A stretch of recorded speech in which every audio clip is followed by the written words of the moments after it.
Kalau teman-teman sudah bisa ya dipercaya atau teman-teman punya kemampuan untuk mengelola medsos di institusi atau instansi. Jadi kita mengucapkan selamat kepada teman-teman semua ya untuk mengikuti kegiatan hari ini. Jadi saya minta teman-teman betul-betul mengikuti kegiatan ini secara khidmat seksama, bisa mendapatkan banyak manfaat dari acara ini. Oleh karena itu, agar lebih khidmat ya, agar lebih khidmat. Ini saya sekarang suka nantang ini. Tolong yang depan maju ke depan. Jadi penuhi kursi-kursi yang kosong di depan. Saya minta semuanya maju ke depan.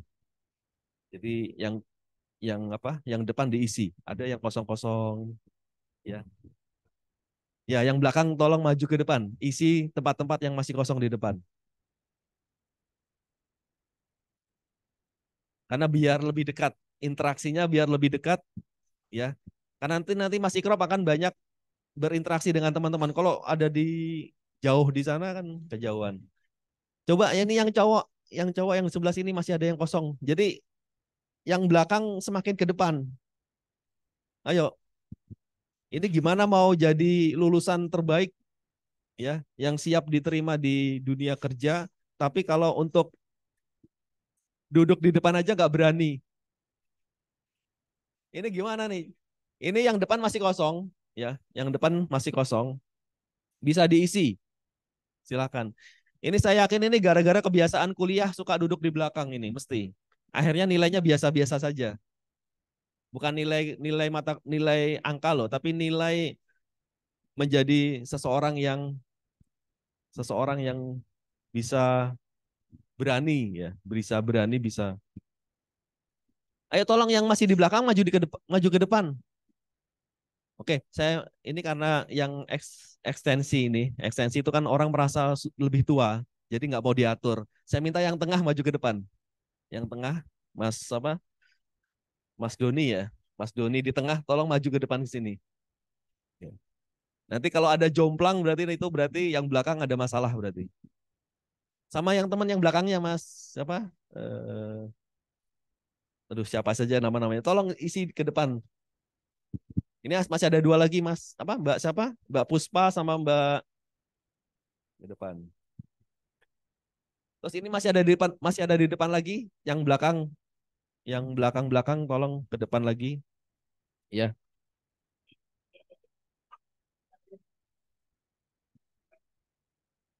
Jadi kalau dipoto kan biarnya kelihatannya padat gitu. Kelihatannya padat banyak gitu kan. Oke. Jadi begitu teman-teman. Selamat mengikuti kegiatan pelatihan pada kesempatan hari ini ya. Semoga memberikan manfaat buat kita semua ya, buat teman-teman juga. Dan seperti yang tadi sudah disampaikan oleh Pak Arif, jadi nanti teman-teman kita minta untuk mengisi data ya, yang nanti eh, diperlukan untuk sebelum teman-teman nanti lulus. Baik, sekali lagi terima kasih teman-teman semua dan terima kasih kepada Pak Arif beserta dengan teman-teman staf yang telah memfasilitasi menyiapkan acara ini. Terima kasih juga kepada Mas Ikrop yang membersamai kita. Semoga nanti pengetahuan, wawasan dan pengalaman yang disampaikan kepada kita nanti bisa membuka cakrawala kita tentang bagaimana mengelola media sosial yang baik itu. Saya tutup sambutan ini. Mohon maaf kalau ada salah dan kurang. Wassalamualaikum warahmatullahi wabarakatuh.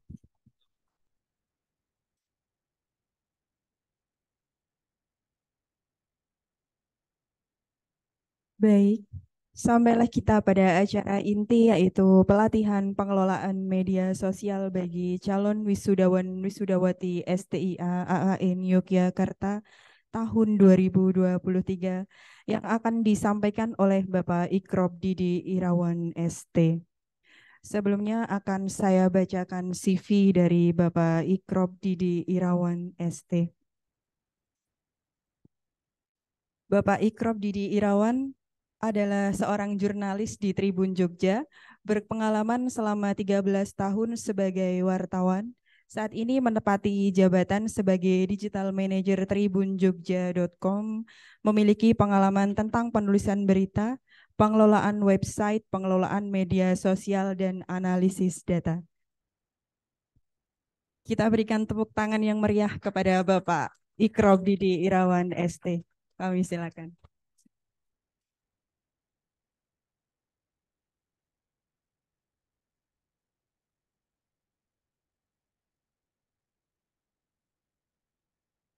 Assalamualaikum warahmatullahi wabarakatuh. Ya, izin Pak Happy, Pak Arif untuk ngajak manggilnya adik atau mbak atau mas ya. Kecil banget ya adik-adik. Kakak Indomart. Oke, saya ucapkan selamat akan di wisuda untuk mas-mas dan mbak-mbak semua. Ini yakin mau wisuda. IP-mu berapa? Hah? Ini siapa yang cuma lude? Ini siapa ini? Hah? Yang 3,8 mana? Coba. Ada. IPK-nya 3,8. Ada pasti. Cuma dia ini nggak mau nampang gitu ya. Oke. Ya.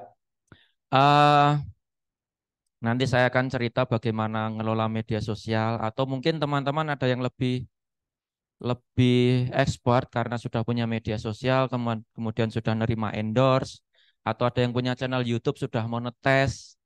Nah, nanti kita diskusi. Coba materinya, Mas.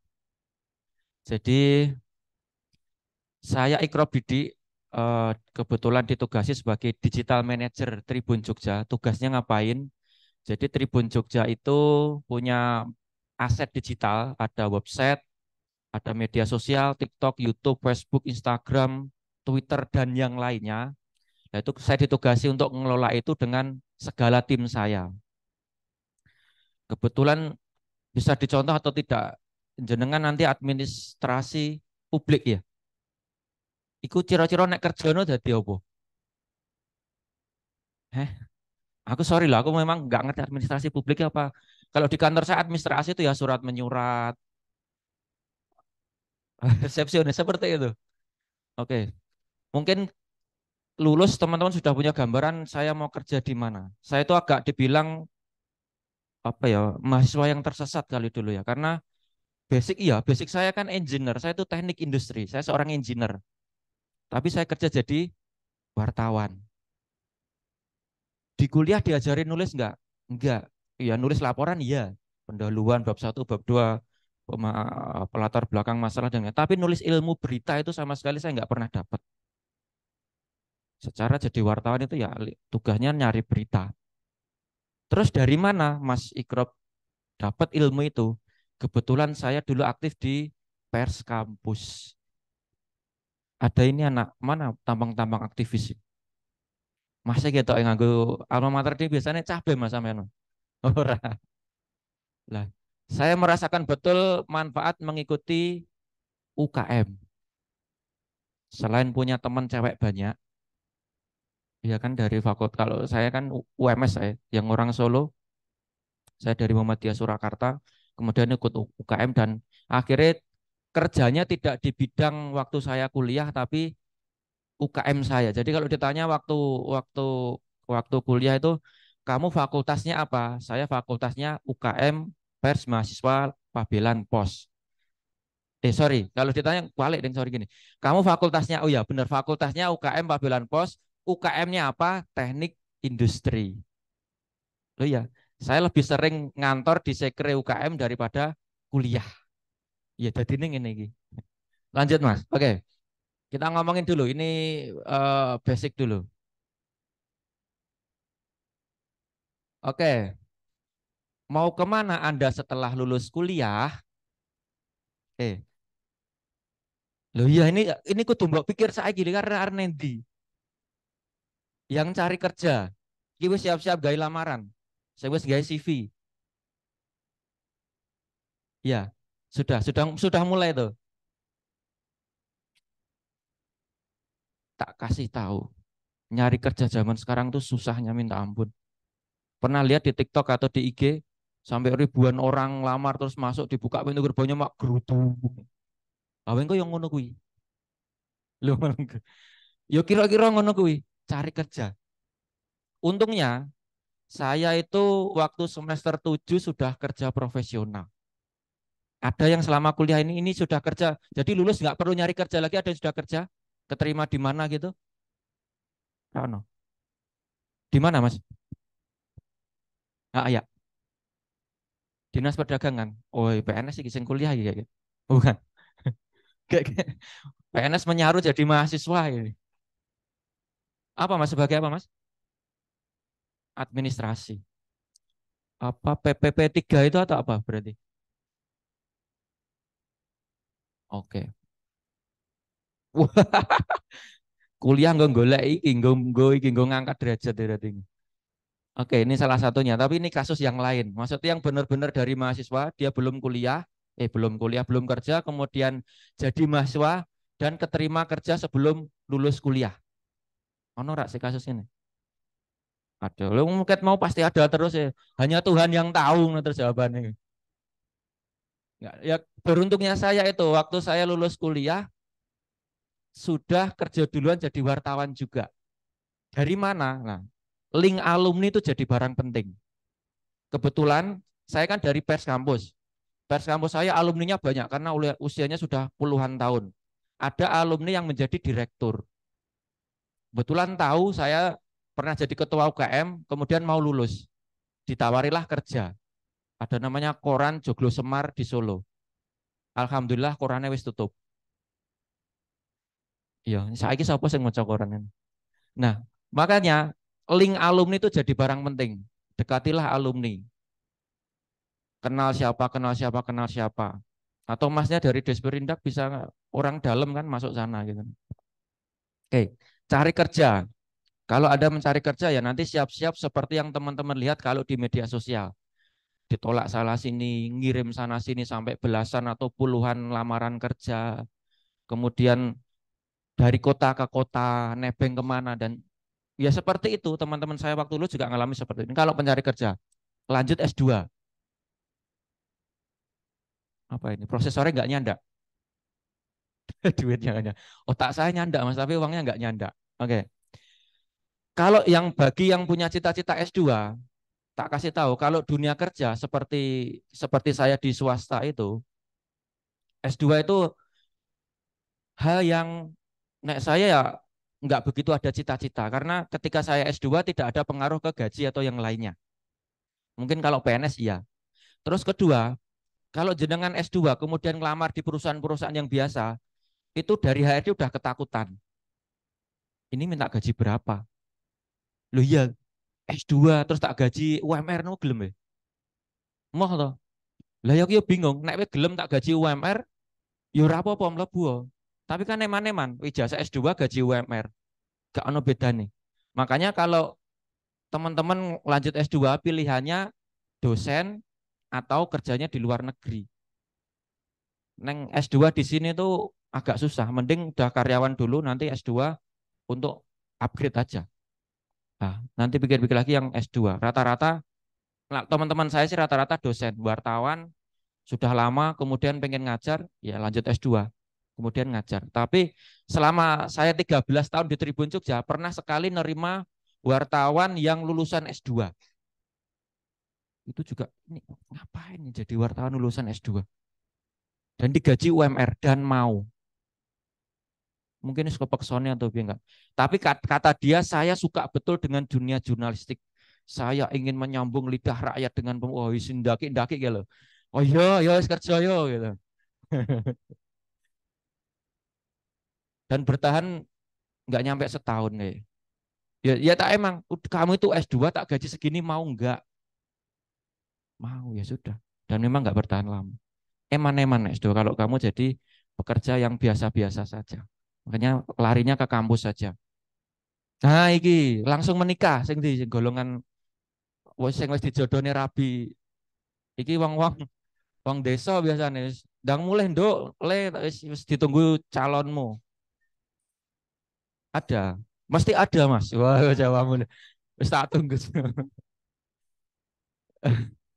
Enggak, nanti usia ideal menikah. Kalau kalau saya menikah agak telat. Usia tuh teman saya nyebutnya itu alkatel, alumni kawin telat. Jadi Usia 30 nek cowok urung nikah wis bahaya, Bro.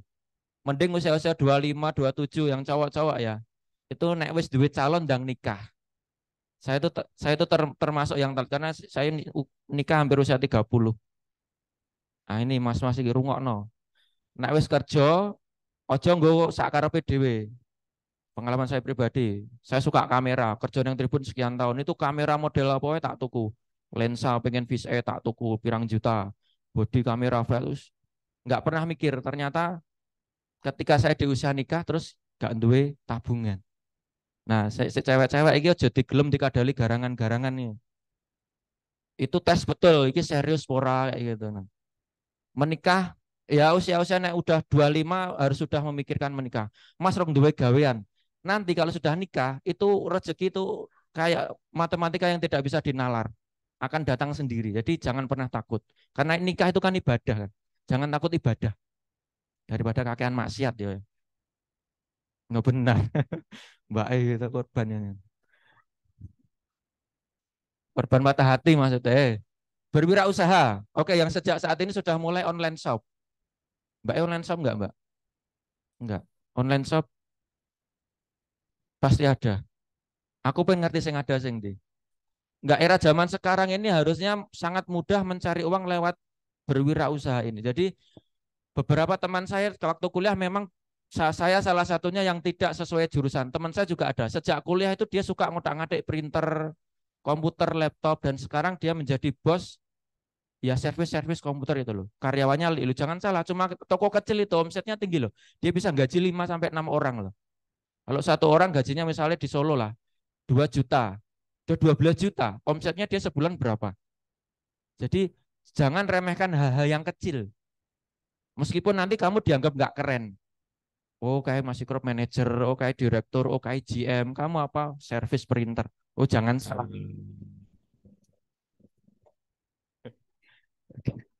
Jangan salah ya. Pede aja, kamu ngopo nernak pitik, saya wong desa-desa, wong Gunung Kidul atau apa gitu. Lu jangan salah Mas, pitik. Koncoku kantor iku yo ternak pitik, tapi grade-nya gak dinaikin. Lu pitik Thailand kayak atau apa gitu, kamu harus bisa menambah value dari hal-hal kecil yang kamu miliki. Nah, ini ono sing cita-cita rebahan sik wah wis bebas, wis ra mikir SPP, wis ra mikir kelaporan, wis ra mikir apapun, pengen rebahan dulu di rumah. Nah, mulai pikirkan kira-kira jenengan mau kemana. Ini di wisuda kapan? Minggu depan berarti Sabtu depan. Sabtu depan Anda mulai bergelar pengangguran. Loh iya kan, sudah nggak dipanggil mahasiswa lagi kan? Mulai. Misalnya saya mahasiswa mulai gitu saya jaluk jajan apa mahasiswa masih keren kan. Kamu nanti sudah tidak ada subsidi dari orang tua lagi. Syukur-syukur sing kayak beasiswa wis ra wis dipedhot ya. Ikatan kontrakmu sudah diputus. Pikirkan ini betul lah. Solusinya apa? Lanjut. Oh iya, ini tak kasih ben gue meden-medeni. Nah, angka pengangguran lihat teman-teman, mulai dari tahun 2019 itu belum COVID ya. 2019 Februari ada kenaikan, Agustus ada kenaikan, ini data dari BPS.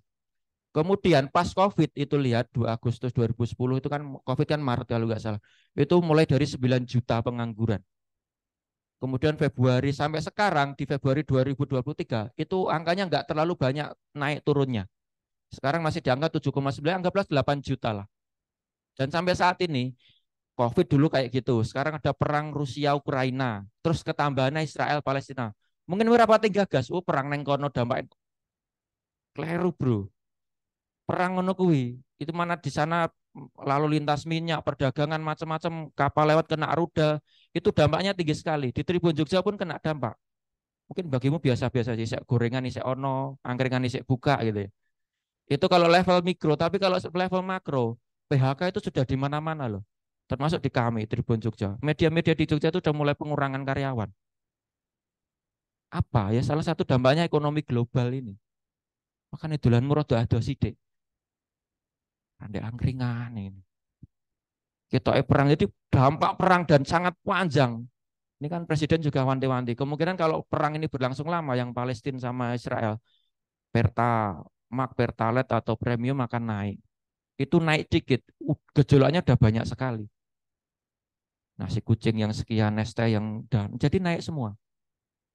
Orang tuamu juga yang pusing. Nah, jadi ini kondisinya masih agak belum begitu menggembirakan, termasuk di yang kami rasakan di Tribun Jogja dan yang lainnya. Ekonomi ini masih buram. Jadi ketika salah strategi itu bisa jadi suram di 2024, apalagi ini tahun politik. Lanjut Mas. Ketok ora, Bro. Ya wis. Ini kira-kira begini, ini survei yang dilakukan oleh Kompas terkait dengan apa yang ditakuti oleh generasi muda. Pertama, ya, yang dhuwur dhewe di kota itu, mereka ketakutan mendapatkan pekerjaan di Bali, di Jawa, di Kalimantan, di Maluku, rata-rata itu mereka takut mendapatkan pekerjaan dan relate sampai sekarang. Sekarang lapangan kerja pengangguran masih 8 jutaan. Ketambahan gigi, jadi piro tambahan gue. Tak weden-wedeni ulah. Terus kedua ini yang agak mengejutkan ini. Kamu kan anak-anak kelahiran berapa? 2000, dua anak 2000-an. 2001 oke. Generasi milenial lah ya. Tapi hasil hasil riset menunjukkan bahwa anak muda itu takut dengan perkembangan teknologi dan digitalisasi. Nek saya menerjemahkan ini, memang banyak banyak pos-pos pekerjaan itu sudah mulai tergantikan oleh mesin. Weneng bang wae. Jumlah teller itu sudah dikurangi jadi berapa? Ya, atau dimanapun sekarang transaksi semuanya serba digital dan manusia itu sudah tergantikan, termasuk wartawan. Sekarang sudah ada artificial intelligence. Kamu bikin konten apa, sudah tinggal ngetik aja, itu udah keluar sendiri. Nah, sama nih ketakutan lah. Terus, yuk bagaimana? Nah, yuk Mas, lanjut nah. Oke, ini adalah dampak digitalisasi dan keberadaan internet. Saya termasuk generasi yang bisa merasakan bedanya ono internet karo ora, karena saya lahir di era 1980-an, 1800 ya, di fosil 1980-an. Waktu itu TV masih jarang, jadi kalau nonton TV itu satu kampung cuma ada satu nonton bareng. Jadi benar-benar era-era ya era menyenangkan lah bagi saya menurut saya. Kemudian memasuki era 2010 ke atas, 2000 ya 2010 ke atas itu internet sudah mulai sangat sangat masif. Nah, ada habit atau kebiasaan yang sangat berubah seperti ini. Ini salah satunya. Saya Tribun Jogja, saya setiap hari memproduksi koran dan jumlahnya sekitar 20 sampai 30 ribu eksemplar setiap hari. Adakah dari teman-teman semua ini yang baca koran hari ini? Pasti ada. Masih. Ada enggak? Saya yakin seyakin-yakinnya dari semua ini enggak ada yang baca koran hari ini. Hari ini tidak pernah. Seminggu yang lalu, sebulan yang lalu. Nah, ini habit. Dulu era 2010 itu koran masih jaya-jayanya. Tribun Jogja pernah sehari itu nyetak 100.000 eksemplar. 100.000 koran. Mesinnya bengok-bengok. Ampun. Karena dari cuma sekitar 50-60 kemudian di level tertinggi. Jadi kalau diproduksi itu udah mesin udah ampun. Kemudian turun. Nah, ini sinkron dengan situasi digital saat ini. Jadi koran juga sudah mulai banyak yang tidak membaca. Kemudian masih nonton televisi enggak? Enggak lah. Museumkan aja TV-mu di rumah itu. Oh, dibeli tahun ini. Jadi dikasih kayak di museum itu, dikasih keterangan itu. Atau disimpan nanti mungkin suatu saat 10 tahun lagi itu jadi benda bersejarah. Ya. Nonton TV pun jarang. Tapi meskipun jarang nonton TV, teman-teman tidak pernah telat update informasi. Dari mana? Media sosial. Nah, ini jadi barang penting. Nanti arahnya ke sana. Masih sering pegang uang cash? Sering. Receh mas sampai dia kericik tok kruncing dikira apa rantai wah jebul duit receh. Enggak gue ya. Nah, tapi beberapa kalau di kompleks saya itu anak kecil zaman sekarang itu setiap berangkat sekolah nggak dikasih uang cash loh. Jadi di tap itu loh, di scan barcode itu. Isi GoPay kah, eh, link aja kayak gitu. Perubahannya sudah seperti itu. Jadi bayar ya di scan. Nah, besok naik kamu donasi atau apa itu scan gurih barcode loh, kaos nggak apa-apa. Scan here, sebulan jalan donasi. Nah itu habit. Makanya banyak penipuan kan, infak masjid barcode-nya diganti, pakai scan-nya, terus kejahatannya macam-macam. Nah, masih sering belanja offline, beberapa mungkin masih, tapi habitnya rata-rata semua mesti pernah belanja di apa toko kuning, toko hijau, toko abang, toko macam-macam. Nah, itu sebenarnya peluang juga. Nah, ini yang paling meresahkan, yang paling dirasakan nih, pilih ketinggalan HP apa ketinggalan dompet? Mesti dompet. Nah, artinya semua orang sangat tergantung dengan HP. Cuma kadang sebutnya smartphone, tapi teman-teman tidak bisa smart menggunakannya. Jadi ini smartphone yang pakai stupid. Oh iya, karena hanya untuk buang-buang paket data kan. Nah, bagaimana? Lanjut, Mas. Ini mulai ngomongin media sosial, ya. Media sosial yang paling anyar sing mbok duweni apa? Micet. Apa ngomong micet no? Heh? Buanter micet ya. TikTok ya, oke, TikTok. Facebook punya sejuta umat itu. Tapi anak-anak milenial biasanya menghindari Facebook karena dianggap nggak keren, gila, jijiki gitu ya. Ya ada, memang ada yang nggak punya tuh. Oke, oke, berarti rata-rata punya ya. Soalnya nek round dua iki terus tuku, takjak tuku Facebook. Sejauh mana teman-teman menggunakan itu? Kita cek dulu. Hanya sekedar punya akun, belas, orang update. Ini golongan golongan mata-mata nih menurut saya. Intel ini cocoknya, Indomie telur ya Mas. Ah, ini bahaya juga ini. Dia cuma sudah nonton, nggak pernah nge-like, nggak pernah komen. Itu seburuk-buruk pengguna media sosial menurut saya. Itu buruk sekali karena Anda nggak memberikan kontribusi. Padahal like, share, dan komen itu nyawa bagi mereka yang mengelola media sosial. Kan ada kan pengemis like, share, dan komen itu kan. Julukannya kan pengemis. Nah ini kalau sudah seperti ini tolong tingkatkan iman. Masuk ke yang sisi ini. Mencari teman lama dan mendapatkan kenalan baru. Golek bojo. Oh ya bojoku tak temu nang Facebook loh. Oh tenan, sumpah aku orang ngapus sih. Oh ngarang ya ora ya, emang bakulan. Jadi awal-awal Facebook itu biasa mencari, oh ini kok ada cantik tak hai gitu. Jawabnya setahun kemudian. Proses lagunya Gigi loh. Berawal dari Facebook barumu kok datang dengan cara tiba-tiba. Wah. Ya, ini berarti nak model iki ya kayak aku, tapi tak serius sih tenan nek golek bojo yang golek bojo tenan tak golek tak telatene dan entuk ya kok kene. Oh iya. Loh iya, maksudnya yo sing kan media sosial itu beberapa nggak bohong, karena ada beberapa yang tertipu tuh. Diparani jebul lanang gitu kan. Karena fotonya cewek. Gitu. Terus mendapatkan informasi, ya ini generasi milenial rata-rata mencari informasi. Terus promosi berjualan. Nah, ini yang pakai marketplace tadi, Mas. Jadi pergunakanlah marketplace sebenarnya juga potensi loh karena kadang saya kalau mencari barang second itu banyak di marketplace. Menuangkan diri. Nah, menurut saya level tertinggi itu adalah ini, menuangkan kreativitas dan mencari uang lewat monetisasi. Ya, bayaran.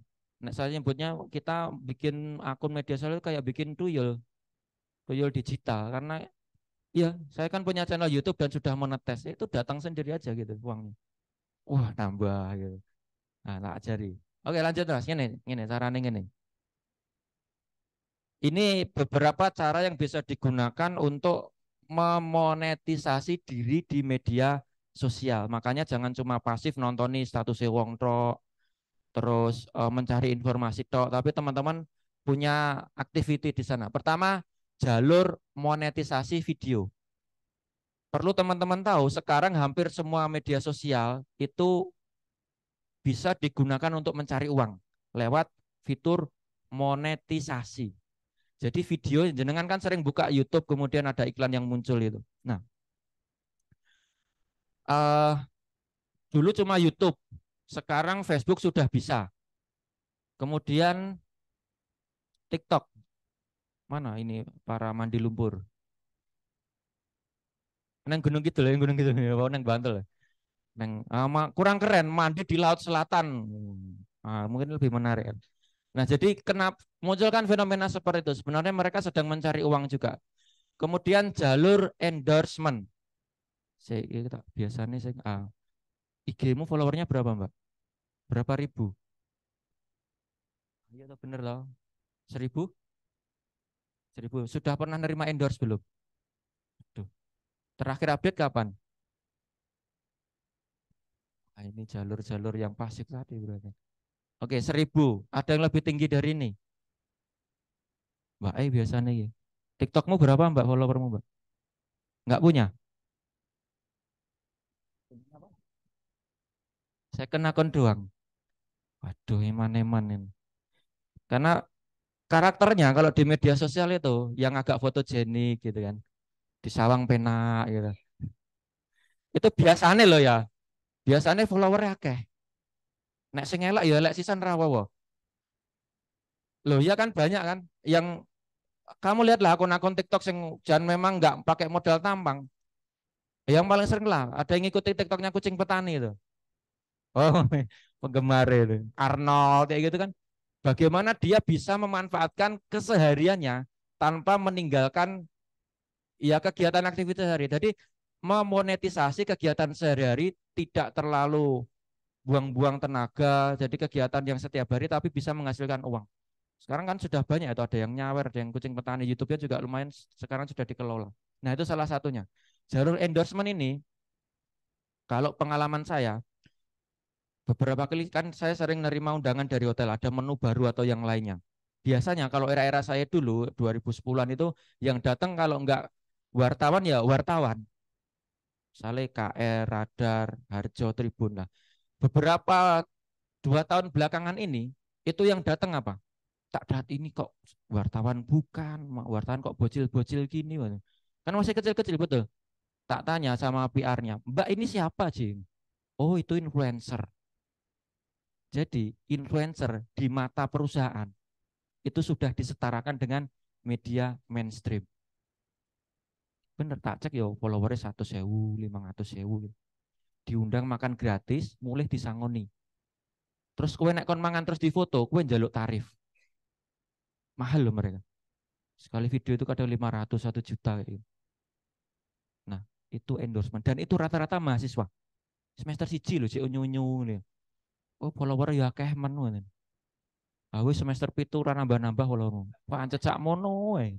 Nah, itu sebenarnya menurut saya pekerjaan daripada kamu mencari itu, mending ya nanti pekerjaannya tetap nyari tapi bahwa ada apa ya, ada backupan hobi kemudian yang menghasilkan karena kata Ahmad Dhani, pekerjaan yang paling menyenangkan adalah hobi. Cristiano Ronaldo, Messi, pemain dengan gaji termahal di dunia. Mereka menjalankan apa sih? Kan enggak akan mereka terus mikir yang arah komputer gitu enggak. Mereka memainkan hobi. Hobi yang kemudian mendatangkan uang. Ahmad Dhani bilang itu. Suka lagu, nulis lagu, suka puisi, suka yang lainnya. Jalurnya apa? Distribusinya lewat media sosial. Oke, lanjut Mas. Ini contoh. Ini jenis-jenisnya video. Kalau di TikTok kan sekarang trennya live. Ya, yang bisa dimonetisasi. Sebenarnya semua di YouTube ini VOD itu video on demand. Jadi video-video biasa itu loh. Ini yang YouTuber orang ya. YouTuber saya aku pengen ngerti. Gue cerita loh. Seorang sih. Mas-mas yang Indonesia Timur suka bikin konten nggak Mas?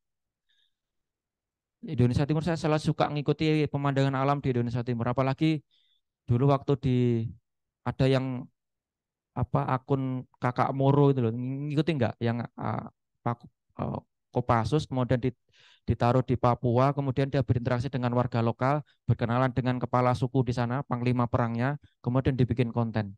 Oh itu bagus sekali. Kakak Moro sama Raffi namanya. Jadi video-video biasa, yang ya video itu. Terus live streaming. Live streaming itu kalau di YouTube, jenengan ngelola YouTube dan pengen cepet nyari watch time, itu live streaming ini jadi barang penting. Dan uangnya gede banget. Nah kalau di Facebook sekarang sudah bisa, nanti kita kasih lihat caranya. Yang agak susah Twitter ini tinggal noy. Karena Twitter ini agak susah. Nah sekarang nih contoh, lanjut tuh. Nah ini YouTube.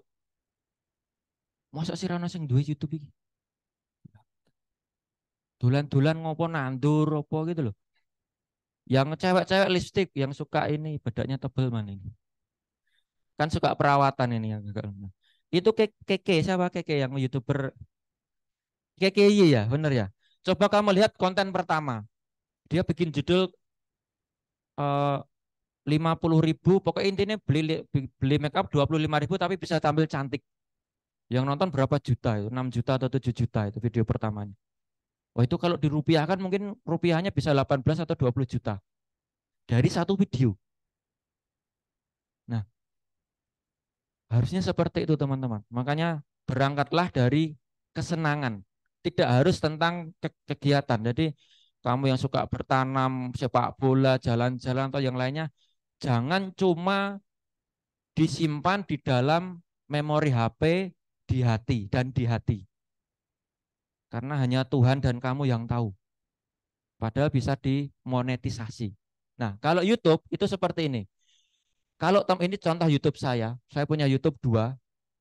Ya satu jalan-jalan, yang satu nggak tahu isinya apa. Pokoknya tak isi sak-sak. Dan yang sak-sak ini sekarang subscribe-nya sudah 95.000. Jadi di YouTube itu kalau mau monetisasi, kamu cukup bikin channel. Carane piye? Pokoknya nek kowe duwe email, Gmail mesti duwe akun YouTube. Wes, itu cuma itu catatannya. Nah, dari situ kemudian download YouTube Studio. Karena di situ kamu bisa nge-track videomu yang sudah diupload berapa, view-nya berapa, dan nanti ada memenuhi persyaratan ini. Di sebelah kiri itu ada kayak gambar dolar. Kamu klik aja, terus nanti dicek. Ini channel saya. Dari segi jumlah subscribe sudah memenuhi, karena subscribe persyaratan untuk monetis itu cuma 1.000 subscribe. Cek YouTube-mu. Aku turah-turah kayak ini, so tak adum siji-siji. Berarti giveaway ini sudah subscribe YouTube. Sewu. Tapi raiso. Lah, pertama 1.000 dulu. Cek YouTube-mu, subscribe wis piro. Nek urung ya tuku. Aja tuku deh, aja tuku. Konangan YouTube di ban kamu. Terus kedua, video. Video itu harus memenuhi jam tayang. Sekarang kan ada 2 video tuh, ada short, ada video biasa. Video biasa itu dia harus 4.000 jam tayang. 4.000 nek digawe, 4.000 jam nek digawe dino berarti poronen piro? Kan jam ya, berarti poro 30 ya. Ya kira-kira 3 sasi. Kowe nyetel YouTube 3 sasi bladek ojo dipateni. Itu nanti memenuhi syarat monetisasi. Tapi ada cara yang lebih mudah, pakai YouTube Short. YouTube Short ini sebenarnya ketakutan YouTube karena muncul TikTok. Nah sekarang dia bisa dimonetis. Kalau YouTube Short, kamu harus 10 juta tayangan, bukan views ya. Kalau di atas itu jam, 4.000 jam. Nanti dia akan dikalkulasi. Saya aku lagi 95 jam. Bisa kurang 3.400 sira gue. Bisa oke banget tuh. Tapi YouTube Short saya sudah lumayan. Nah itu kalau sudah memenuhi, bawahnya lagi harus sudah verifikasi 2 langkah dan mematuhi pedoman komunitas. Ojo nyolong videone wong, wis gampangane kuwi. Gradel nyolongnya. Jadi jangan ini maksudnya verifikasi 2 langkah kan OTP itu gampang, wis kabeh iso. Patuhi pedoman komunitas. Itu biasanya original konten. Ini saya sudah tak ajukan 2 kali dan ditolak terus.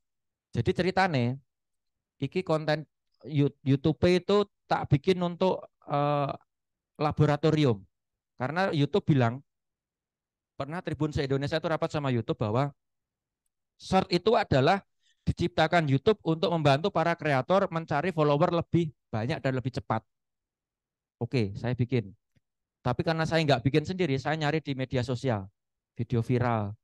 TNI, Polri yang humanis-humanis itu tak download, kemudian tak kasih musik background 15 detik, tak bikin potret, tak masukkan. Waktu itu subscribe saya cuma 3 atau berapa gitu. Dari 3, kemudian video itu loh kok yang nonton belasan ribu, dari 3 menjadi 10.000 subscribe.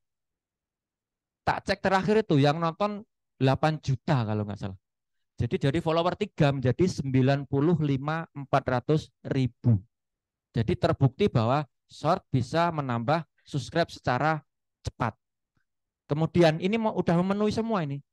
Mulai kalau ini kan berarti jalur short. Tak ajukan. Kemudian ini di atas itu ada tulisan pengajuan Anda ditolak. Setelah tak cek kenapa? Karena saya mengambil video orang tanpa sentuhan apapun. Kamu boleh ngambil video orang, boleh. Tapi sekarang kan kalau YouTube kan ada reaction kan. Jadi boleh bikin konten Ali Bakta main lingsir wonge, toeng kayak itu selama weng. Wow, amazing. This is good. Ternyata itu nggak masalah sama YouTube. Ah, wes bangsane wong latah-latah gawe kuwi nggak apa-apa. Nah, jadi semudah itu untuk mencari YouTube. Nah, setelah itu semua terpenuhi, nanti teman-teman akan memenuhi syarat monetisasi. Akan ada surat cinta dari Amerika yang ngasih PIN. PIN dimasukkan, nanti setelah $100 atau dalam waktu sebulan, pilihannya $100 atau sebulan. Jadi dalam waktu sebulan tapi belum $100, nggak bakal cair. 3 bulan baru $100, teman-teman akan dikirim mak kelunting, bayaran. $100 ini tidak dirupiahnya sekitar 1,5 juta kali. Kalau dolar sekarang 15.000. Atau tidak sampai dalam waktu 1 bulan bisa $1.000 ya nggak apa-apa. Dan semudah itu. Ini salah satu Denny Caknan itu yang dia iso nyaur utang soko utangnya judi-judi deh ini kan dalam podcast. Lagu dia yang Kartonyono Medo Janji itu biaya produksinya cuma 500.000. Nyewa model, nyewa alat, editing, bla bla 500.000.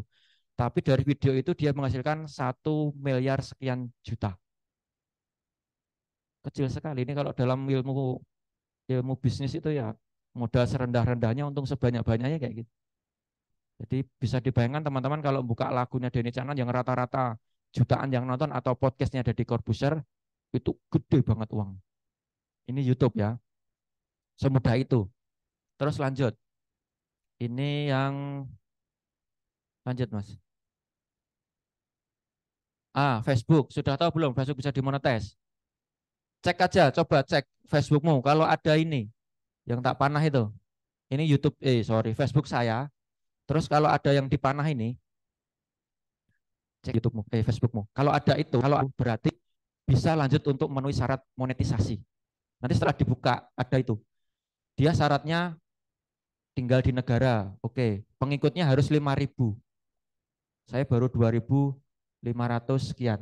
Nah, berarti tugasnya sekarang teman-teman ngikuti ini. Wah, ora penting. Cuma ngasih tahu aja. Terus dia 60.000 menit. 60.000 menit berarti pirang jam bagian. Nah, saya baru 2.179. Cuma 3 syarat ini yang belum terpenuhi. Selebihnya sudah ada 2 dari 5. Nah, ini kalau sudah paling gampang kalau Facebook ini adalah video-video live streaming. Termasuk yang kereta api anjlok kemarin yang di Kulon Progo itu. Wah, tak cek itu YouTuber panen semua itu. Apa rono kaduan ya. Dan Tribun Jogja juga live dan yang nonton banyak sekali. Karena sekali live tutup langsung dolarnya udah kelihatan berapa dolar gitu masuk. Nah ini belum banyak diketahui orang. Nah mumpung kamu tak kasih tahu, nah ini segera eksekusi nanti. Jadi makanya kan enak wis YouTube-nya monetes, Facebook-nya monetes, TikTok-nya untuk saweran akeh betapa kaya ranya kamu. Enggak usah nyari kerja. Rebahan di rumah mandi lumpur gitu ya. Dapat uang gitu ya. Ya semudah itu ya. Jadi ini untuk Facebook tidak perlu fanpage karena setahu saya dulu itu harus akun fanpage baru bisa demonetis. Sekarang udah enggak. Lanjut Mas. Ini TikTok. Oke, TikTok. TikTok ini media sosial yang apa ya, sebenarnya follower itu tidak terlalu penting karena saya pernah mencoba follower saya cuma sekian puluh, kemudian video saya FYP bisa mencapai berapa ya, 500.000 atau berapa itu. Nah, TikTok sekarang bisa dimonetize. Aku baru tahu kemarin juga pas mau bikin materi ini, tak cek buka TikTok loh, kok muncul iklan ya, dan iklannya mirip di YouTube.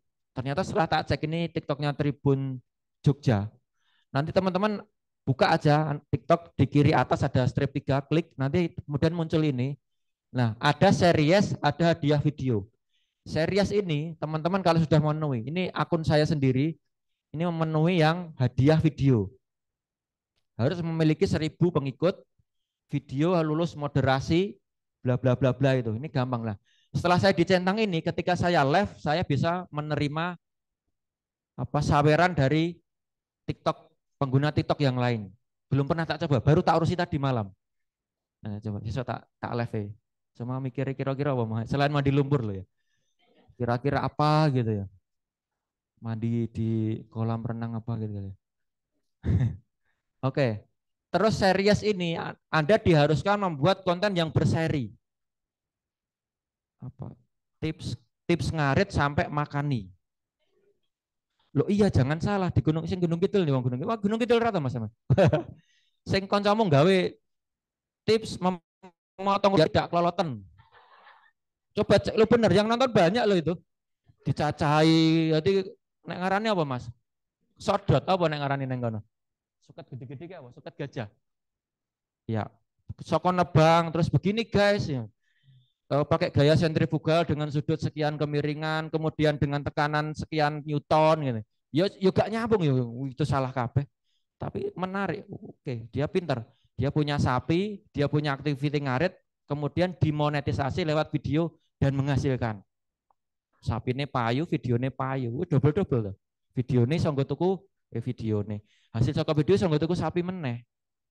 Nah itu salah satu. Jadi memang menurut saya mengelola seperti ini tidak jangan terlalu kaku sih.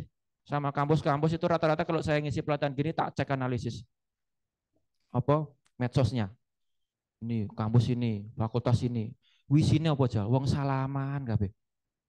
Yang tenan ngene iki engko di posting neng anu isine aku salaman karo Pak Ketua gitu, penyerahan sertifikat itu wis. Sing komen ora ono. Tak komeni dhewe. Wah, terima kasih gitu.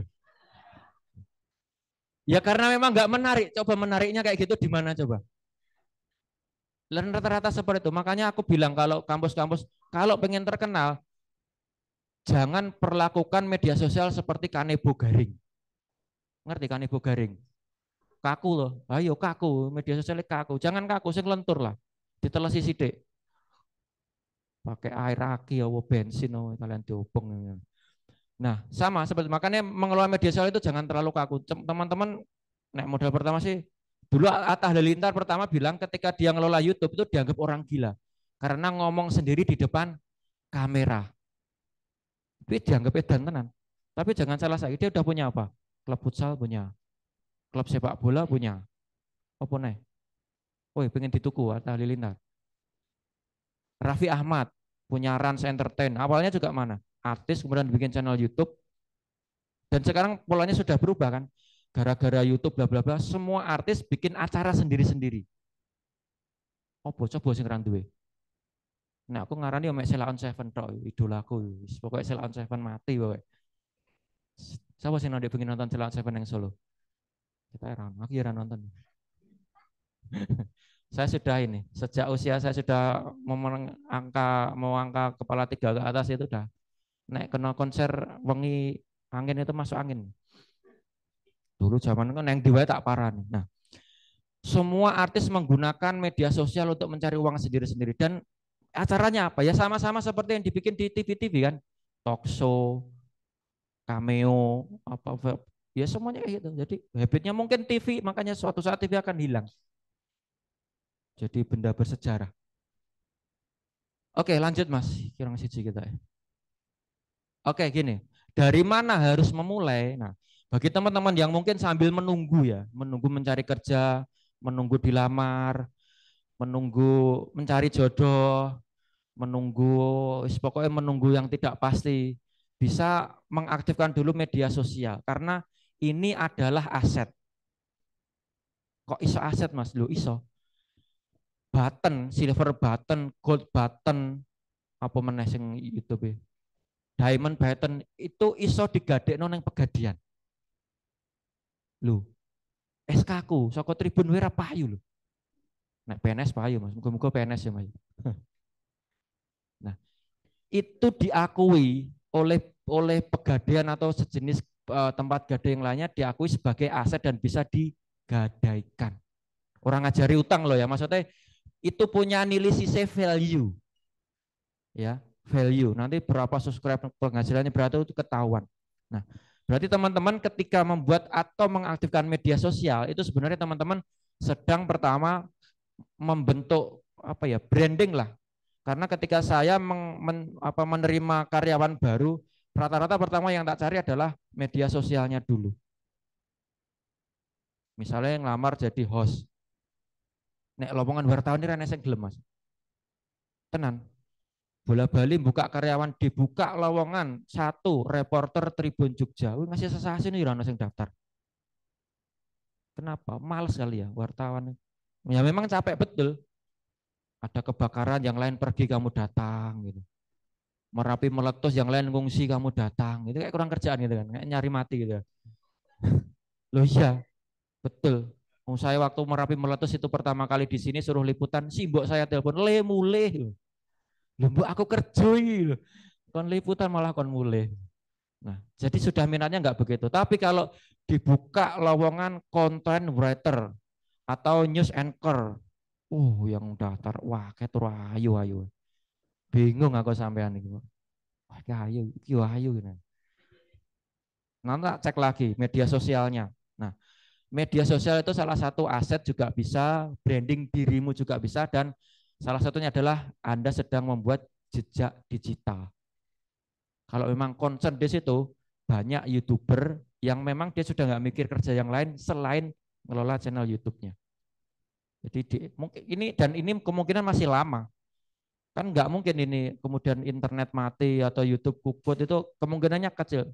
Dan rata-rata arahnya kan nggak lagi membaca kan, tapi dengar dan nonton. Jadi siklusnya masih panjang. Termasuk Tribun Jogja. Kalau kami tidak segera beradaptasi, koran kan serana sing moco iki sapa iki. Delalai kami websitenya jalan. Kemudian ketika tidak ada yang baca koran kan mereka nyari ke website. Kemudian media sosial menjadi barang konsumsi milenial. Jangan salah, kami itu top dewe sak Jogja pokoknya. Bandingkan saja sama yang lain. Apalagi sama tetangga yang sudah sepuh itu, yang usianya sama kayak Indonesia. KKR kan 70 berapa tahun ya? YouTube kami itu sudah 1,2 juta subscribe, TikTok 2,4 juta subscribe, Instagram sih rada angel, tapi memang nggak begitu tak kelola. Yang tak kelola serius itu kami media sosial yang bisa langsung menghasilkan uang. Kok sebenarnya sih bayaran kan? Nek dadak nawarke biasanya nggak begitu kami kelola serius. Yang kami kelola serius Facebook sama YouTube. Gede mas hasilnya, gede lah. Nek terima nggo jajane bakso sak mene ya sesasi rantekno. Gede beneran gede. Miliaran. Terakhir kita masih ada siji meneh kita. Ya. Nah, ini contoh. Kampung YouTuber Bondowoso berpenghasilan 250 juta. Jujukan bikin belajar konten. Saya kadang punya ilmu begini pengen tak ajane neng di kampung saya. Secara wong neng desa kuwi paling nek bengi gitaran. Rodok nakal sithik ciu. Lagu ya sweet cewek lewat gitu. Ya opo. Padahal mereka dari segi pekerjaan juga maksudnya yo neng sawah yo sregep, yo ngarit, yo duwe sapi. Nek wayah dangir yo dangir, wayah maton yo maton gitu. Tapi tidak bisa apa ya, berkembang cuma segitu-gitu aja dan jadi desa tertinggal. Makanya saya pikir ini brilian. Ada kampung YouTuber dan ini dilakukan juga Nopek Novian. Itu kan dia ngajari pemuda-pemuda di kampungnya. Benda kluntang-kluntung gitu. Ya, ini salah satu, jadi era digital itu akses informasi sudah berkeliaran banyak sekali dan itu bisa menjadi panggung. Panggung itu adalah bagaimana teman-teman mengumpulkan orang. Orang itu bisa dikatakan sebagai follower. Ketika Anda punya banyak follower, Anda punya nilai daya tawar. Apalagi musim kampanye kayak gini. Wakeh calon yang pengen nitip neng postingan neng atau enggak kamu diajak collab. Cuma hati-hati. Ketika kamu memutuskan ke calon A terus followermu calon B, itu cacian datang bertubi-tubi. Tapi uniknya di Indonesia itu haters itu adalah follower. Jadi kalau kamu pengen banyak follower, perbanyaklah. Oke. Gitu ya. Oke, sekian dulu. Kita buka sesi tanya jawab. Terima kasih.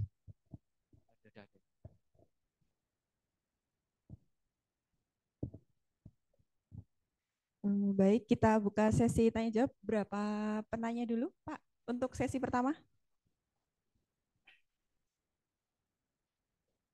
Oke, kita buka 3 penanya pertama. Mungkin nanti kita tunggu juga penanya dari kolom chat Zoom kalau ada. Ada yang kita buka dulu 3 penanya pertama dari yang mengikuti secara luring.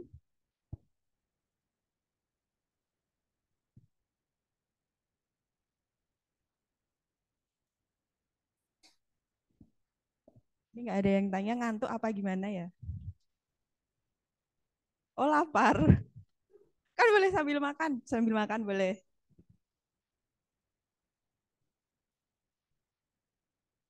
Yang di ujung, di tengah, di depan.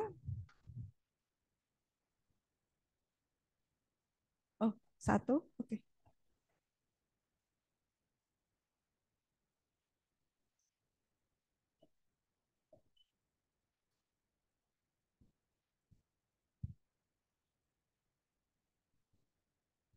Sebelumnya perkenalkan nama saya Widya, Cirebon. Iya. Saya mau tanya, kan beauty privilege itu seberapa penting ya untuk pekerjaan atau kayak bikin konten gitu, Pak? Privilege. Kayak iya, kayak gitu. Good looking ya, kayak gitu. Good looking. Ya, kayak gitu. Ya, udah gitu aja. Kasih.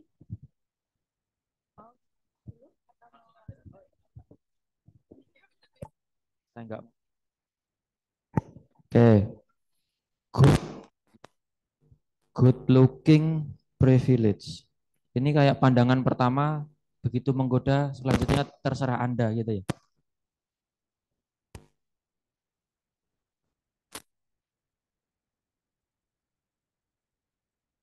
Oke. Gini Mbak, ini jadi teringat konten tanya bokap. Yang sering ikuti di TikTok ada akun tanya bokap. Gak ngerti ya nih. Iki dan duit TikTok sih.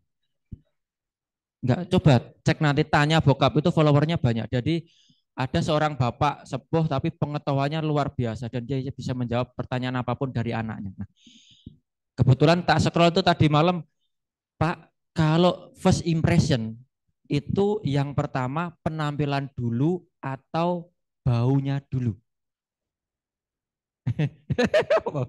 Iya benar Pak.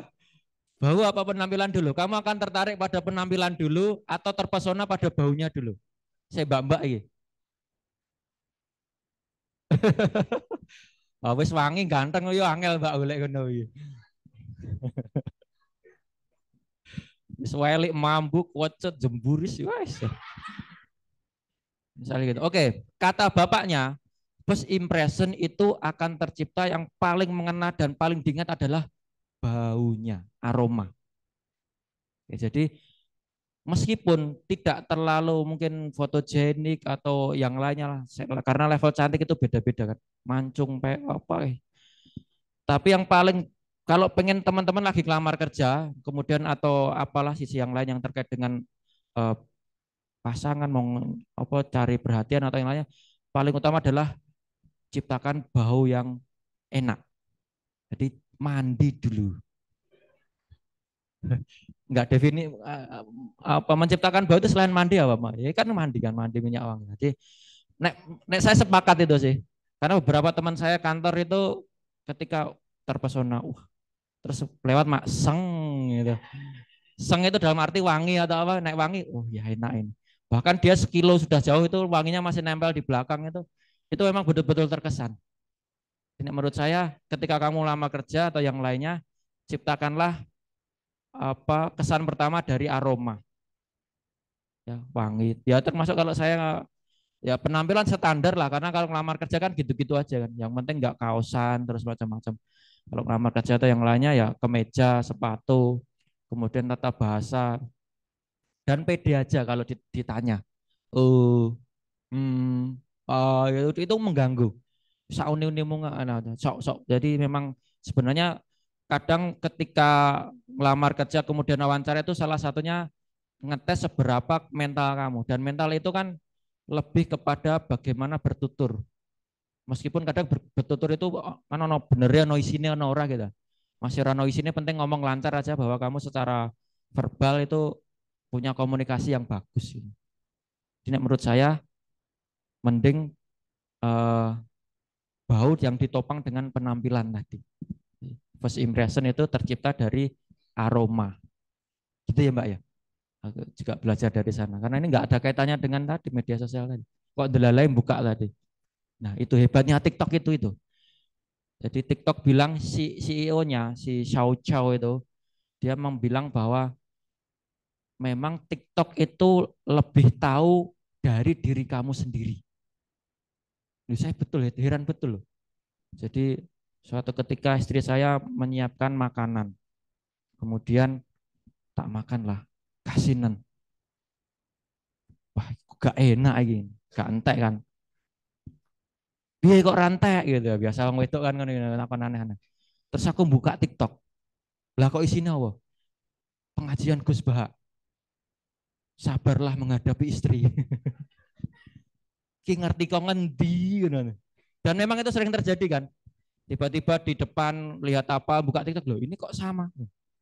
Nah, ya memang keahlian itu. Mungkin ya karena memang HP-mu ini kan sudah terkonek sama semua media sosial kan. Jadi aktiviti yang kamu lakukan mulai dari tempat searchingnya, scrollingnya apa itu sudah dibaca semua. Makanya kemudian media sosial berlomba-lomba dalam membuat apa ya? Dia menjadi mikro momen. Jadi setiap mikro terkecil dia akan hadir dan itulah pemenangnya. Media sosial atau aplikasi yang bisa hadir menjadi mikro momen. Semuanya kan kayak gitu. Bank sekarang bayar SPP bisa, beli pulsa bisa. Itu kan mikro momen kan. Nah, seperti itu kondisinya saat ini. Oke, yuk yang lain.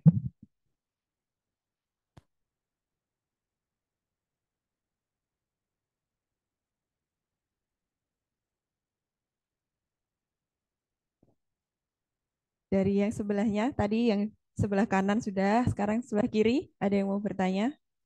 Atau mungkin di kolom chat, Mas Yosi, ada yang bertanya di kolom chat Zoom.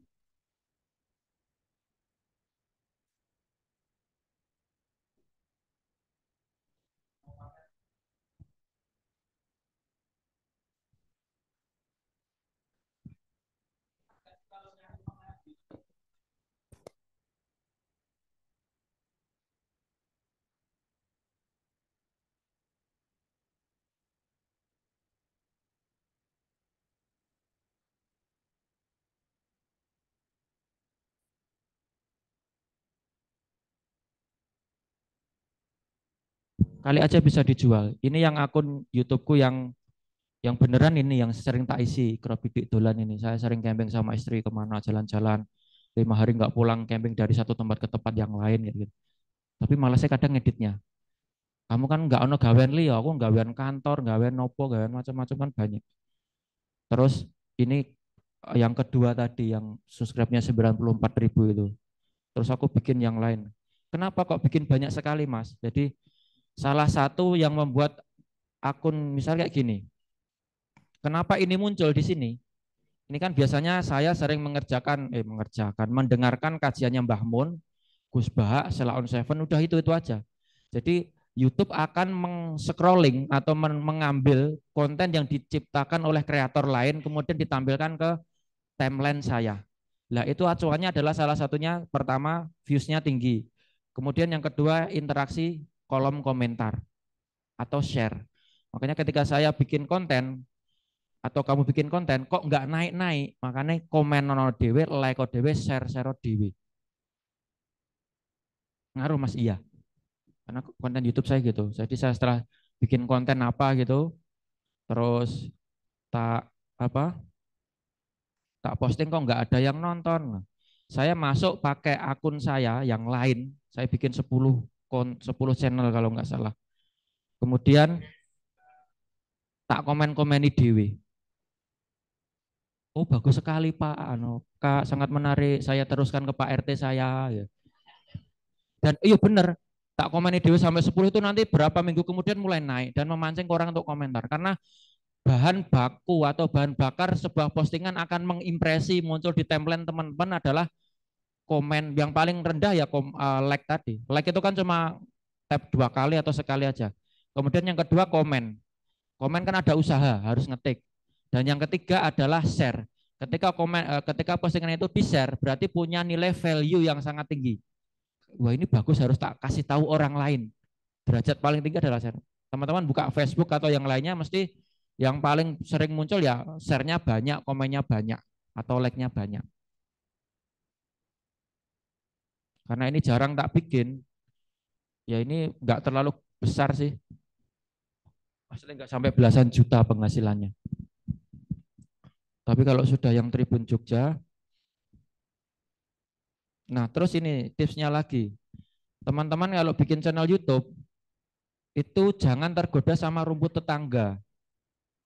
Dalam artian begini, Tribun Jogja ini nyawanya adalah di perang Rusia.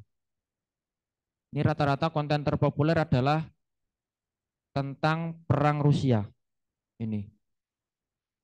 Nah nanti teman-teman kalau mau bikin konten ya satu aja, nek kosmetik ya kosmetik aja.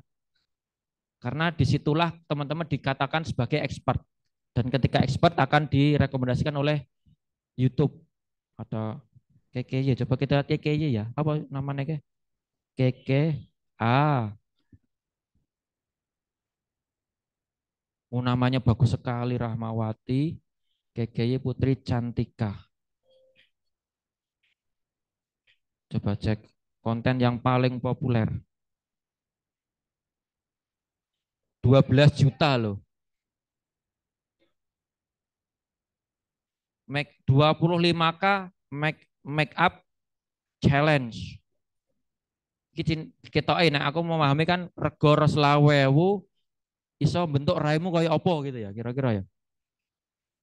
12 juta 5 tahun yang lalu.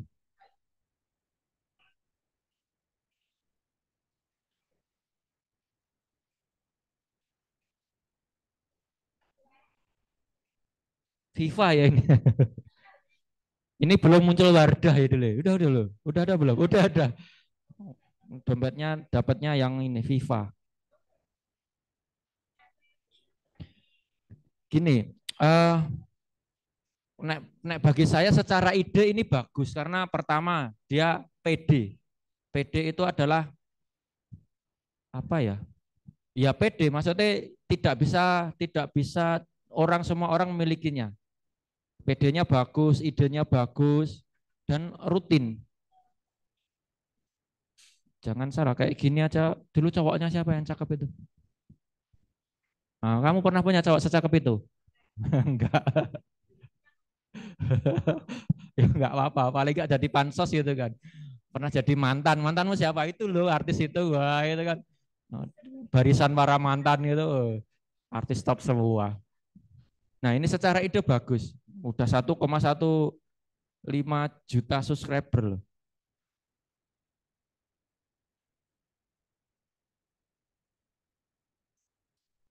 Ayo, kalau ada yang mau tanya.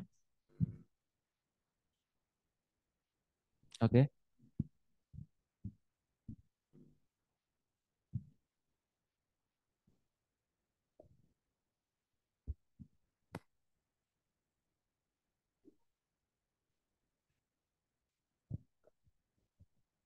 Dari Retno, izin bertanya mengenai sosial media sendiri, pasti mempunyai dampak negatif.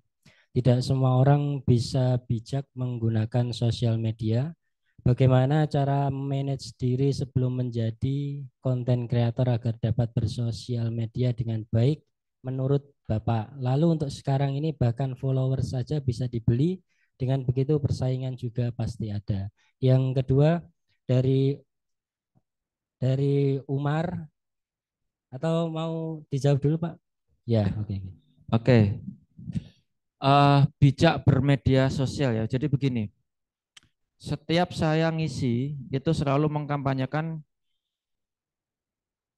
pergunakanlah media sosial ini sebagai tiket menuju surga.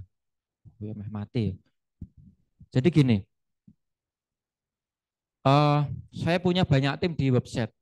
Itu setiap hari tak minta bikin konten tentang ayat-ayat Al-Quran dan doa-doa. Kenapa? Misalnya begini, ini nanti siang misalnya ada gerhana matahari. Kemudian diminta untuk sholat khusuf. Kira-kira teman-teman nyari pertama itu nanya niat sholat dan bacaannya di mana? Google kan. Nah sama, tim saya setiap hari suruh bikin tentang doa-doa.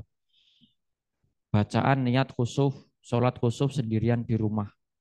Muncul Tribun Jogja, kemudian diklik. Ada tuntunannya, satu niat, dua rukuk, bla bla bla, doanya ini bla bla bla.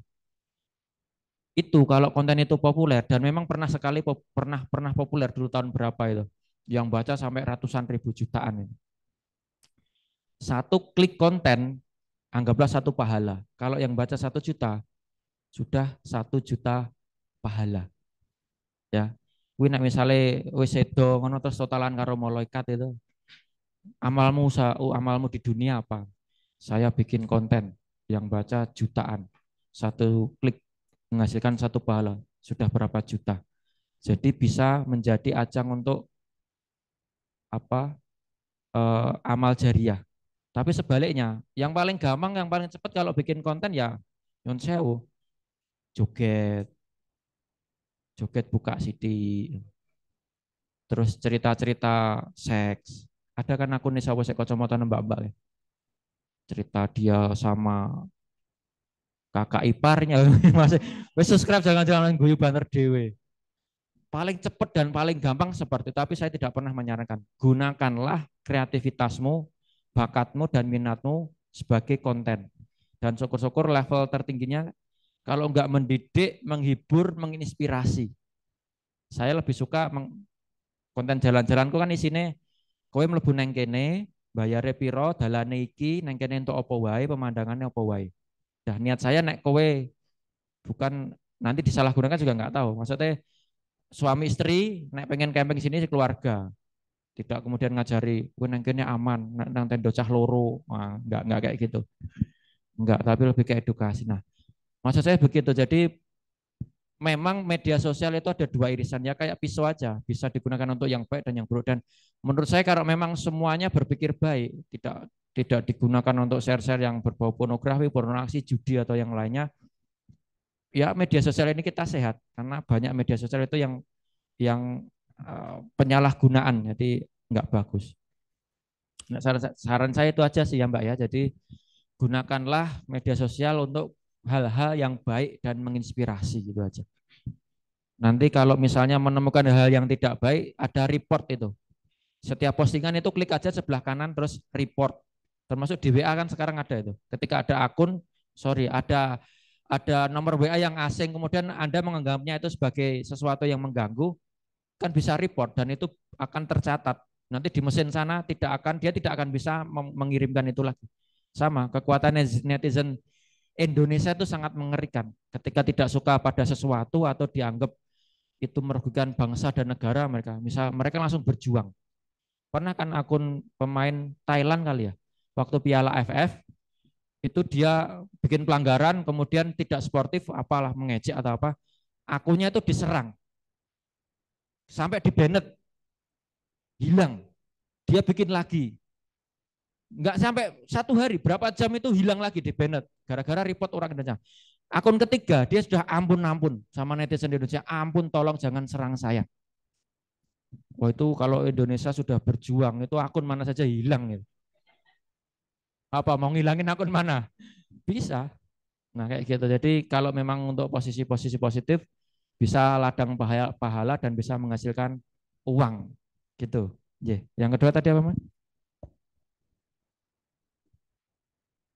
Yang kedua dari Umar Haidar, Pak. Pertanyaannya, izin bertanya, Pak, mengenai tentang screening pegawai baru di media sosial. Apakah dalam melakukan screening itu dilakukan pada setiap bagian atau hanya khusus pada bagian lowongan content creator?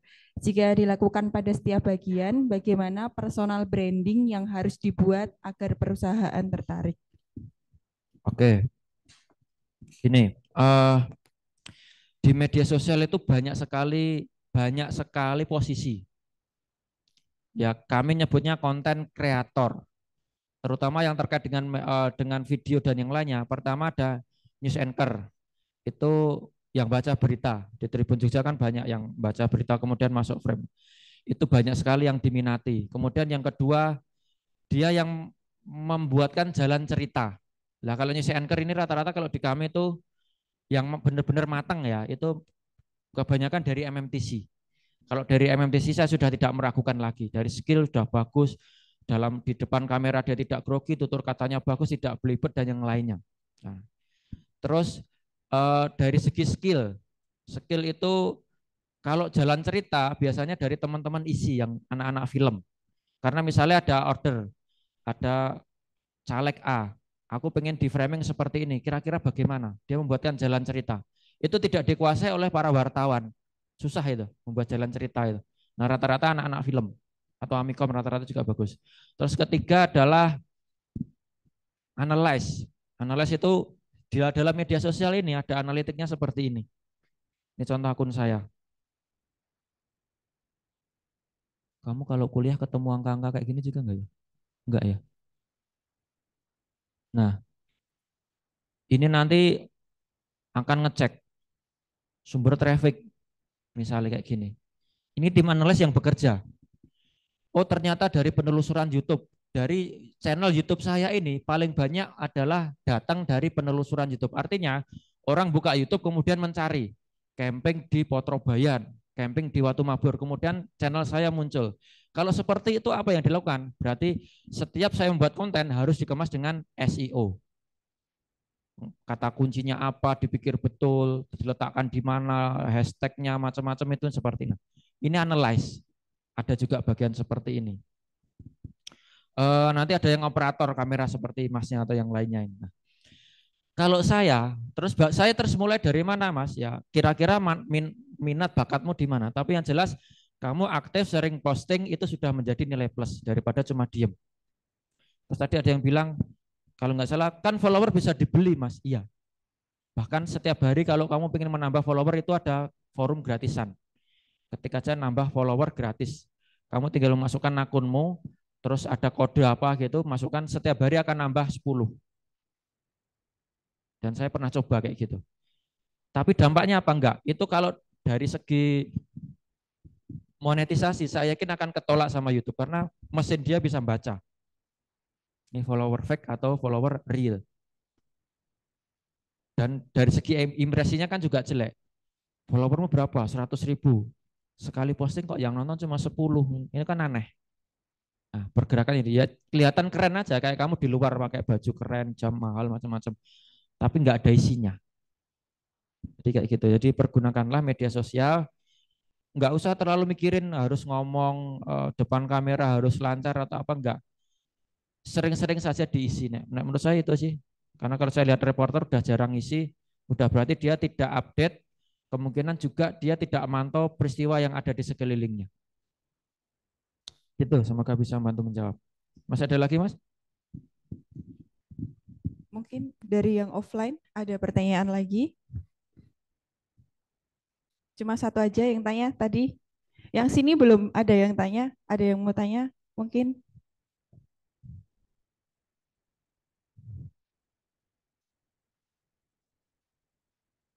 Pak Susanta mungkin mau tanya.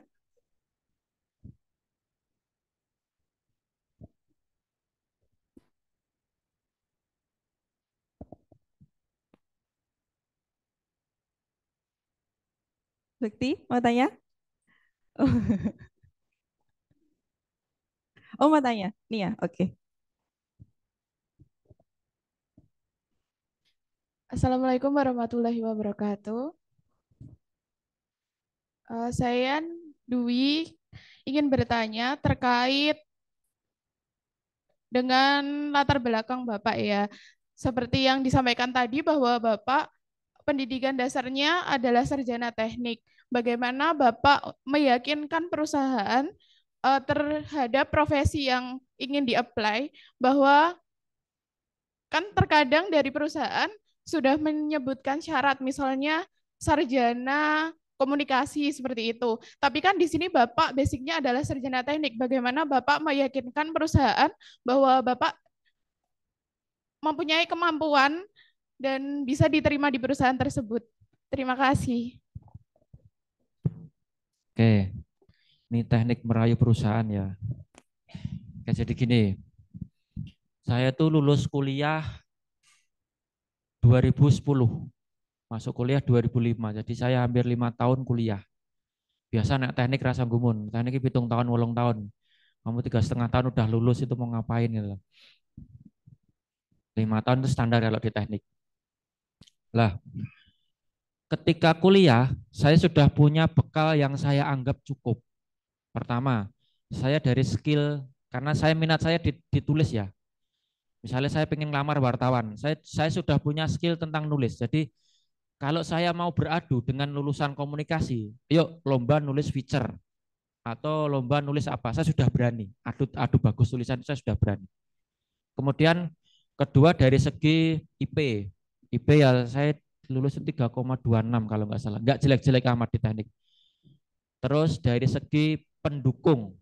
Pendukung itu sertifikat dan yang lainnya. Jadi ketika saya ngelamar Tribun, salah satu senjata saya yang saya gunakan adalah secara begini. Saya teknik. Kemudian kompetitor saya kebanyakan dari komunikasi, PBSI, bahasa dan sastra dan yang lainnya. Kalau saya pakai ijazah teknik, tok, saya yakin mesti akan tereliminir di screening pemberkasan. Sudah otomatis itu. Terus apa? Lah, delalah saya punya karya waktu saya kuliah sebagai wartawan kampus. Jadi selama saya hampir 4 tahun aktif di pengurusan pers kampus, saya itu punya mulai dari majalah, mulai dari koran, mulai semuanya saya sudah punya ada. Nek tak lampir no, iku so karo skripsi so isa kandel berkas lamaranku. Karena saking banyaknya. Oke, jadi itu tak masukkan, ya random aja. Kira-kira dulu saya pernah garap ini. Terus kedua, itu kan internal, agak naik lagi. Jadi saya pernah nulis di media ternama, kemudian tulisan saya dimuat dalam bentuk opini. Itu tak clipping betul, itu pengalaman pertama saya nulis, kemudian dimuat dan dapat uang. Wah, itu menyenangkan betul itu. Itu tak tulis kemudian tak lampirkan.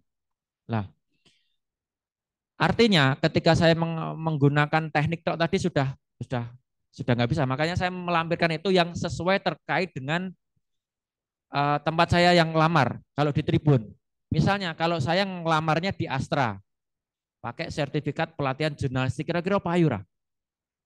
Nah, itu penting bagaimana menempatkan belasan sertifikatmu atau pengalamanmu yang relate dengan perusahaan yang kamu tuju. Pernah nggak Mas jenengan ngelamar di perusahaan lain? Jadi sebelum saya benar-benar mantap menjadi wartawan, saya pernah ngelamar di dulu mana ya, LG.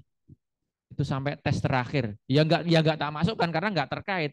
Karena LG yang terkait dengan rantai pasok, pergudangan, nanti barang keluar, barang masuk, terus kamu kasih tulisan dimuat di Solo Pos atau kamu koranmu itu kan nggak masuk. Cukup di CV saja bahwa pernah aktif di pers kampus, bla bla bla bla. Nah, nek saya menduga ketika saya diterima di Tribun Jogja, kemungkinan terbesar adalah sertifikat, bukan sertifikat, bukti saya pernah nulis di media ternama di Solo, sama pengalaman saya waktu menjadi pers kampus. Makanya kemudian keterima. Karena waktu itu banyak sekali Mbak, yang lamar itu hampir 1000-an orang. Wong saya tes itu psikotes ya, itu sama ini tebal lagi Mbak. Ini lebih tebal lagi, 2-3 kali ini kalau nggak salah. Pertanyaan macam-macam. Garap dari jam 8 pagi sampai jam 4 sore di Atmajaya. Banyak sekali. sama umur nek menurut saya sih, karena umur-umur teman-teman ini umur-umur produktif. Nanti jangan telat loh ya. Kalau memang pengen kerja ya sekarang ini teman-teman mulai, karena usia udah 35 macam-macam itu agak susah. Hanya yang bisa diandalkan kalau sudah usia 35 ke atas itu adalah link, punya kenal mana-mana. Tapi kalau usia produktif seperti ini, saya memanfaatkan betul energi anak muda. Ini lagi tenaganya lagi gede-gede nih lah. Ini dikongkon yang diwai manut ini. Tapi ya ora kabeh. Apalagi wartawan sekarang anak-anak muda itu kalau disuruh itu wah susahnya minta ampun. Mereka lebih suka jadi wartel, wartawan telepon. Jadi kereta anjlok itu, radang moro neng kono. Kudune nak wartane misalnya posisi di mana gitu langsung ke sana, wis ra mikir apa-apa. Nek ojo iki ora telepon. Voice apa isi voice apa? Oh, pokoknya wawancara lah senengane telepon orang nang TKP. Nek dikandani itu lek ngandani mek sak kalimat jawabannya bales itu pirang-pirang WA-nan kalau ping klumping klumping klumping. Wah, ya kayak gitu. Memang ya habitnya sih karena teman-teman lahir di era digital, dekat dengan teknologi, beda dengan saya dulu. Saya nggak pernah mikir. Saya disuruh liputan ke Blora itu ya udah jam 5 setelah subuh saya berangkat ke Blora. Oh nasi ngomongin Blora ini. Yang dulu ada kejadian bis sama truk secara misterius tersesat di dalam hutan itu loh. 2012 kalau nggak salah. Ya memang aneh betul. Kok iso gini maju reso mundur reso, bisnya nggak luka kena dahan, di belakang nggak ada jejaknya, di depan nggak bisa maju. Saya nggak pernah mikir, iki ngendi, kok piye, oh budal ya budal wae. Kayak gitu. Ya Mbak, jadi kira-kira kamu punya senjata apa? Lah, pergunakan senjata itu secara tepat. Nek kamu di perusahaan ini, oh saya pernah punya ini. Makanya kegiatan seperti ini jadi barang penting, apalagi butuh sertifikat dan yang lainnya. Pergunakanlah betul ini. Kayak gitu ya, semoga membantu menjawab. Ya, satu lagi kalau ada. Kita masih ada waktu sekitar 25 menit, Pak. Oh, masih lama ya? Iya, masih sampai setengah 12. Ngombe nah. Ada yang mau bertanya lagi? Di kolom chat Zoom udah ada yang nambah pertanyaan Mas Yosi? Belum ada? Dari yang luring? Rido mau tanya?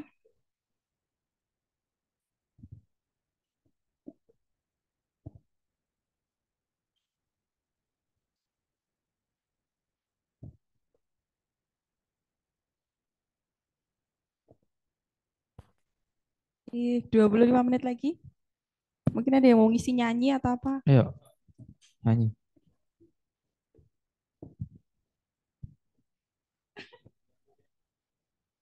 Ya, konten. Tadi sudah ada konten belum? Jadi kalau di YouTube itu seperti ini ya. Nanti cek aja sini kalau sudah ada penghasilan. Nanti di sini akan ada jumlah dolar. Kok rakyat tak ya? Ada dolar yang diterima. Atau ada yang mencuri video saya. Ini ada beberapa akun yang mencuri video saya. Nanti kalau mau tak strike itu bisa dari sini. Dampaknya apa? Misalnya kamu mencuri video saya, terus ada laporan di sini. Kamu tak strike itu akunmu bisa hilang. Di YouTube itu udah pinter. Karena saya orang baik tak biarkan saja. Wis rawa wis PN kabeh.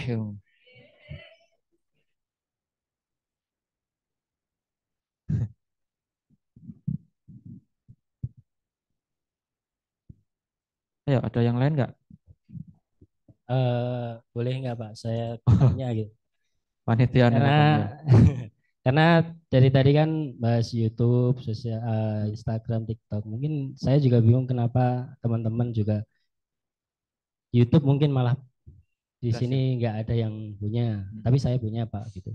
Ya kebetulan memang dari sejak 2019 atau itu saya memang bikin YouTube, tapi memang berhenti karena masalahnya ada males ngedit, males ini.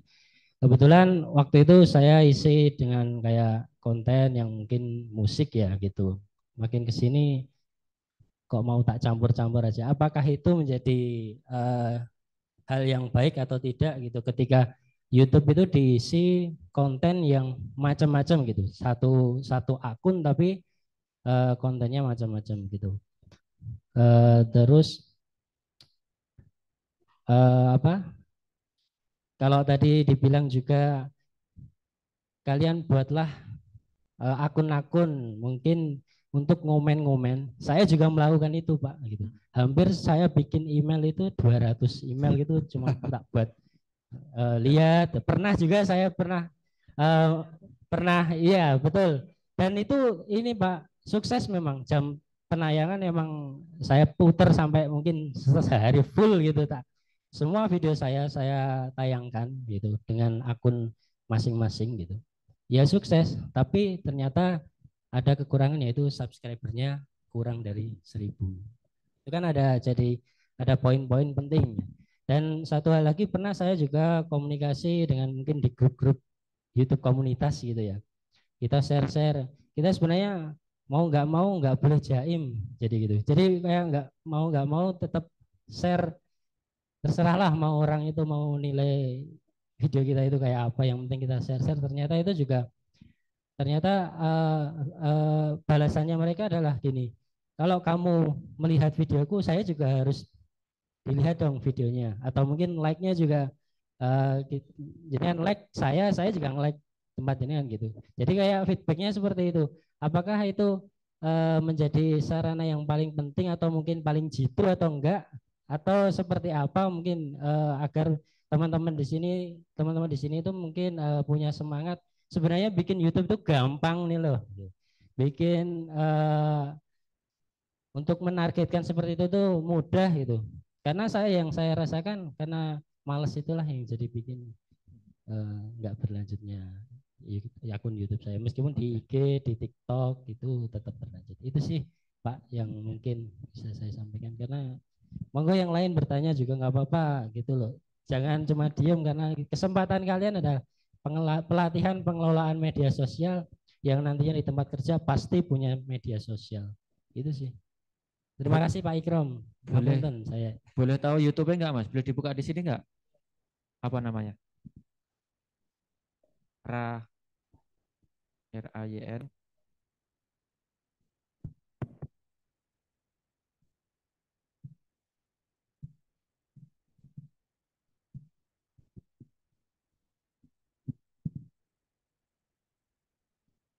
Anak motor ini Mas.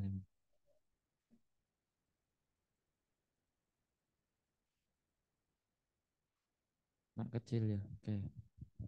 Nah. Jadi gini Pak, itu saya dulu pernah bikin review juga. Hampir 90.000 yang view, sampai yang tanya-tanya juga ada, dan itu pernah tersebut berlanjut kok review males ya gitu. Ngeditnya, bikin videonya gitu, tapi bikin yang lebih simpel-simpel gitu. Tapi ya kembali lagi, makanya yang tadi saya tanyakan, apakah channel itu campur-campur aja ataukah satu tema gitu loh. Itu aja sih. Makasih. Oke. Ini bagus ini. Ini Anda tergoda dengan rumput tetangga ini. Kayak gini Mas. Jadi awal mula ketika jenengan bingung menentukan jenis kelamin, ya sebutlah ini jenis kelamin lah ya. Karena yang menentukan ketika jenengan punya media sosial itu harus punya niche, NICHE. Itu artinya kekhasan. Kalau nggak punya itu nggak bisa. Nah, patokannya yang paling gampang kalau saya nganalisnya dari sini. Ini konten yang paling populer adalah mesin cuci. Cuma nek bensasi apa seminggu tuku mesin cuci terus direview ngono piye? Enggak, ini harus kerjasama sama toko elektronik ini sepertinya. Nah, kedua terus printer, TV. Nah, nek saya sekilas ini bisa menjadi trigger. Karena bisa jadi konten Anda sama YouTube dianggap expert untuk memberikan ulasan tentang elektronik. Kemudian Anda berganti menjadi melamarmu. Saya ini apa? Nek musik ini kena copyright nggak Mas ini? Kan biasanya ada tulisan Anda melanggar hak cipta tapi tidak kena strike. Ya oke. Kalau lagu ini biasanya rata-rata musisi zaman sekarang itu udah keren-keren. Itu mesti kena pelanggaran hak cipta. Nah, kalau seperti ini karena jenengan nyanyi sendiri, biasanya pilihannya sama si pemilik lagu itu bagi hasil, mungkin dia 60, jenengan dapat 40% uangnya loh ya, atau mereka nyedot semua uangnya. Jadi kalau konten-konten musik itu agak apa ya, nggak begitu meskipun banyak musisi cover loh ya, tapi musik saya nggak begitu merekomendasikan karena sangat rawan kena copyright. Nah, terus ke bawah sini. Ini mulai sedikit ya Mas ya. Unboxing Oppo. Nah, bagi saya, saran saya Mas, ini mending kembali lagi ke sini. Meskipun nanti agak susah. Yang penting periodik. Jangan sampai terputus ngupload. Jadi jangan nyiapkan aja. Kalau memang bisanya seminggu sekali ya seminggu sekali rutin. Karena seminggu terus nanti kepotong 2 minggu, terus nanti kepotong 3 hari, tiba-tiba posting yang tidak beraturan di YouTube itu masalah. Ini kan kayak acara yang suka kisah tanah Jawa, dia setiap hari malam Jumat kan. Ganti, saya ganti. Aku sebenarnya ikuti soalnya. Pokoknya dia secara periodik, mesti di jam kui. Sama kayak acara TV. OVJ atau apa kan jamnya ya kui-kui baik. Nah, ketika Anda uploadnya tidak bisa terlalu cepat harian, mungkin pilihannya adalah 3 hari sekali. Kalau masih terlalu berat, seminggu sekali. Kalau memang terlalu berat juga 2 minggu sekali. Nek sesasi pisan niku serendah-rendah iman itu. Ya paling nggak seminggu sekali lah Mas. Maksudnya yang agak slow gitu. Nek agak ya 2 minggu sekali itu udah agak. Nah, itu kata YouTube, orang YouTube itu lebih bagus daripada 3 hari sekali, nanti besoknya seminggu sekali, besoknya sebulan sekali. Jadi periodik itu tidak bagus. Tidak usah tergoda dengan konten-konten berubah. Karena ketika Anda dikenali sebagai ini, terus kemudian Anda berbelok, nah untuk berkenan lagi, menciptakan pandangan pertama lewat bau, aroma tadi, lagi kan aroma elektronik. Kemudian Anda pengen aroma musik, itu sudah agak susah karena YouTube mengenali sebagai elektronik, review elektronik. Ya, saya pikir coba aja kembali lagi ke sini. Ini sudah tinggi gini, watch time-nya berapa Mas? Watch time-nya berapa? Harusnya sudah 4.000-an lebih. Berarti kurang subscribe.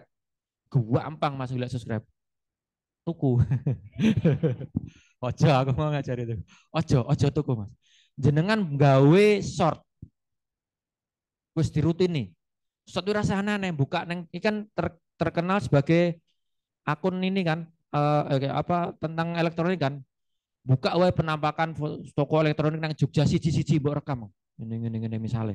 Atau apa pokoknya terkait elektronik, video pendek, potret, kemudian 15 detik.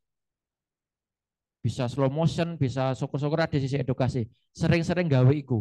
Kalau yakin nek jenengan rutin sebulan, sering ngisi terus, sebulan atau 2 bulan lah, cuma nambahi 1000. Gampang banget Mas. Iki nek iso nggonaku tak dumno tak kei Mas ngono. Turah nggonaku saya. Nah aku kan kebalikannya. Kalau aku subscribe-nya lebih, aku nggak punya watch time. Karena kebanyakan punya aku memang short yang akun satunya tadi. Nah, gampang Mas, pokoknya gawenan short-shortmu norong iki. Makanya shorting ini nggak jadi masuk.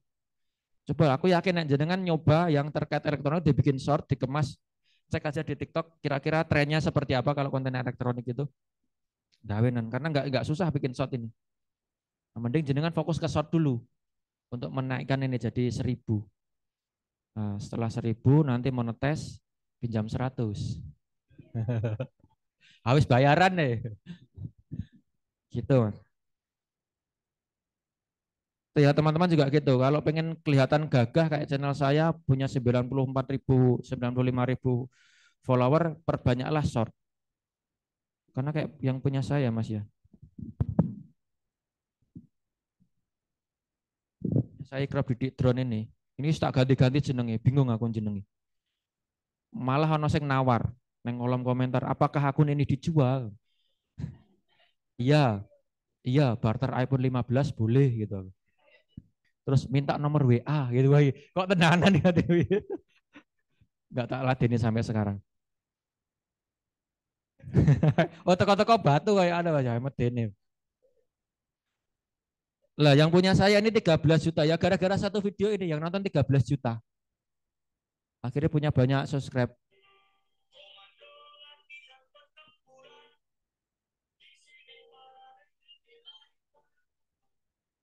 Cuma tak kasih judul ini terus tak kayak backsound. Sing komen 900. Sing like 200.000.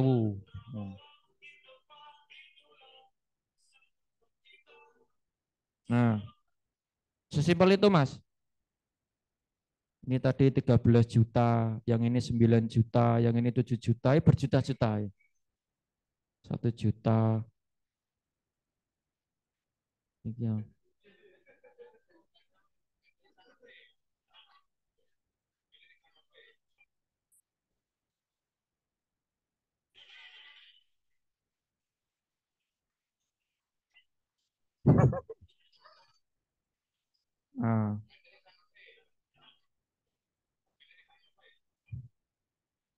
Nah, kayak gini. Jadi sesimpel ini. Kenapa tidak saya ketika memenuhi syarat dulu yang short saya sudah hampir 20 juta, Mas. Kan cuma 10 juta dia. Saya sudah lebih sampai 20 juta. Terus tak ajukan ditolak karena video saya ini bukan video asli. Dan dia mendetek. Laporannya itu video Anda adalah duplikasi konten yang tidak ada penambahan value. Harusnya saya ngomong di sini ada muka saya gitu. Hey guys, ini loh ada polisi lucu. Wah, jadi kayak reaction gitu loh. Itu bisa. Cuma saya males. Misalnya aku pensiun Tribun ngono, aku wis duwe cekelan iki gitu. Tapi pengen tak seriusi. Saya nggak serius. Gitu Mas, nek saran saya. Termasuk teman-teman juga. Short ini bisa untuk YouTube Short, bisa untuk Facebook Reels, bisa untuk TikTok. Tiga-tiga itu dibuang di sana nanti kelihatan yang paling populer yang mana. Nah, anak-anak muda mbak-mbak ini saya sarankan TikTok saja karena rata-rata yang tak temui kalau saya ketemu influencer itu mereka mainnya di TikTok. Enak loh. Diundang hotel, disuruh tidur di situ gratis. Terus dulu pernah ketemu anak UGM, dia followernya TikTok itu 100.000. Terus tak tanya, kamu kalau dikasih endorse itu gimana? Jadi rata-rata orang datang, dia nggak pernah menawarkan. Orang datang sesuai genre dia. Genre dia kan kayak sosialita, bawa tas mahal, sepatu mahal, apa mahal gitu. Ada kiriman produk tas harga sekian juta. Lah terus itu bagaimana? Ya dikirim aja nanti buat saya. Lah terus kamu pertanggungjawabanmu apa? Ya enggak, saya enggak ada ikatan harus sekian juta views, harus sekian itu enggak. Kalau emang endorse ya dia ngasih, suruh review, selesai. Itu jadi hak milik kamu. Wah, kok enak. Dan masih kecil-kecil semester 1, semester 2 kayak gitu. TikTok itu mungkin 5 tahun lagi masih bagus. Enggak tahu kalau ada media sosial baru yang memang dia sangat brilian bisa apa ya, interaksi atau bisa merebut pengguna netizen di Indonesia. Gitu ya, Mas. Semoga bisa membantu menjawab.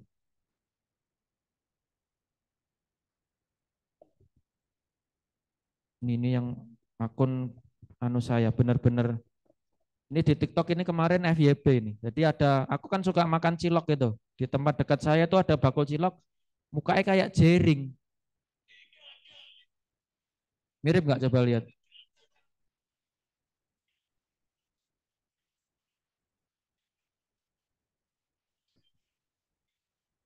Kayak komennya lucu-lucu, cilok dan kesatria, cilok di tanah anarki, nang TikTok.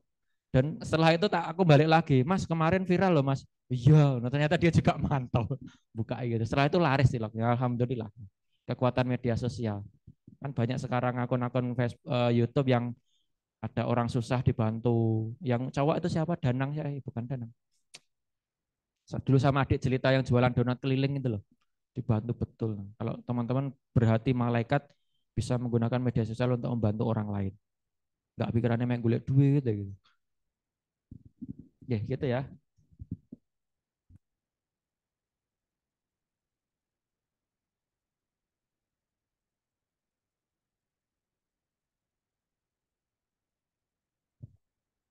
Mungkin ada satu pertanyaan lagi, pertanyaan terakhir dari teman-teman sebelum acaranya kita tutup.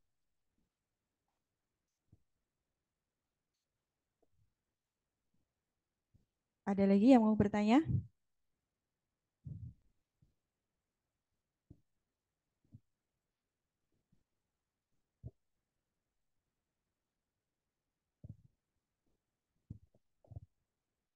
Dari sayap kanan, sayap kiri, satu lagi.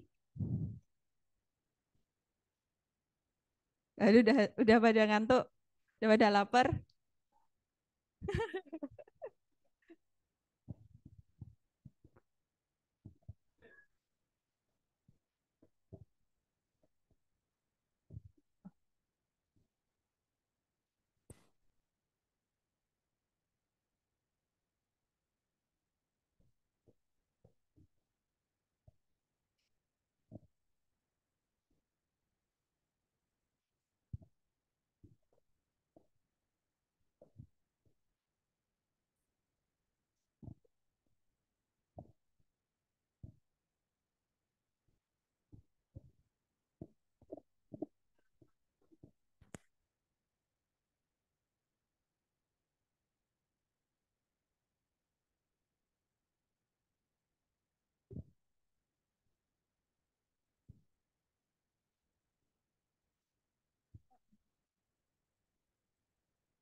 Baik, karena waktu sudah menunjukkan pukul setengah 12, acara dilanjutkan dengan penyerahan kenang-kenangan kepada narasumber, kepada Bapak Happy Susanto SOS MPA dan Bapak Ikrob Didi Irawan ST.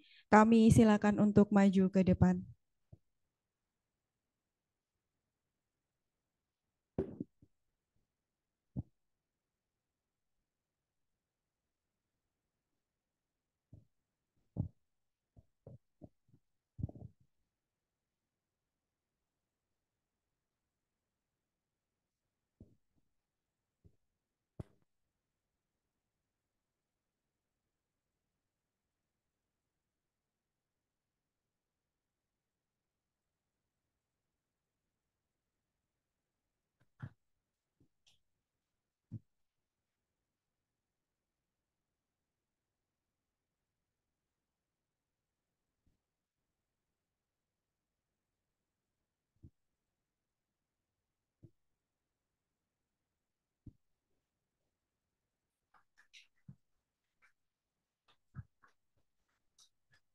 Peserta pelatihan dimohon tidak meninggalkan ruangan untuk melakukan sesi foto bersama dengan narasumber.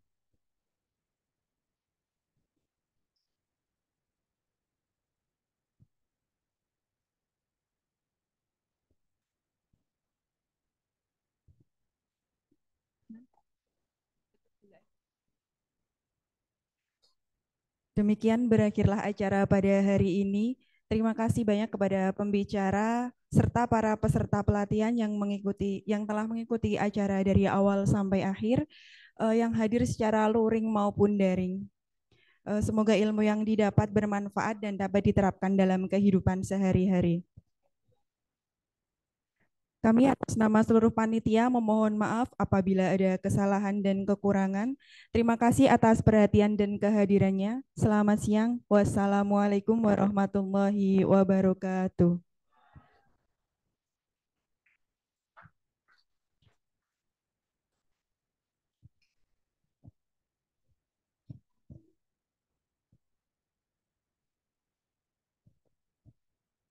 Foto boleh maju ke depan, teman-teman.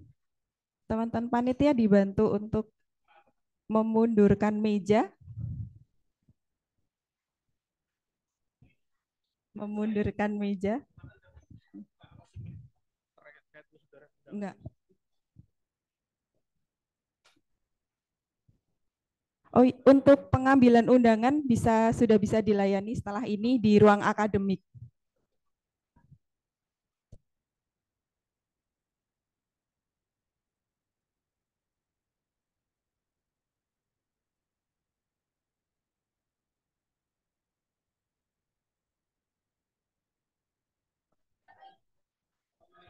Yuk teman-teman silakan untuk segera menempatkan diri. Kayaknya aja.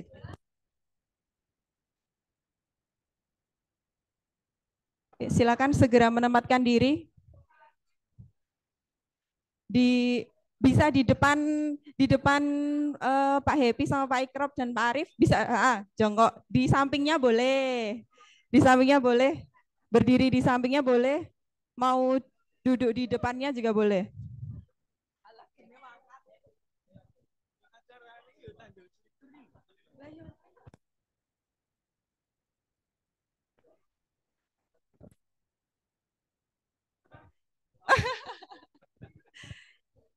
Maju lagi mungkin yang di belakang yang duduk bisa setengah berdiri. Setengah berdiri gimana ya? Setengah jongkok, setengah berdiri biar tetap kelihatan.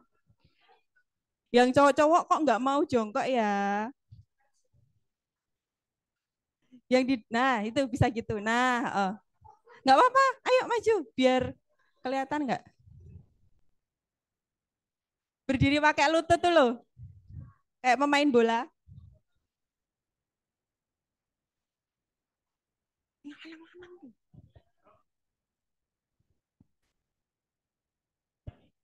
Yang tengah jangan sampai kelihatan kosong. Yang sebelah sini mungkin bisa pindah sebelah sana. Jomplang soalnya. Kelihatan banyak yang sini. Yang cowok-cowok mungkin bisa pindah sebelah sana. Yang tengah,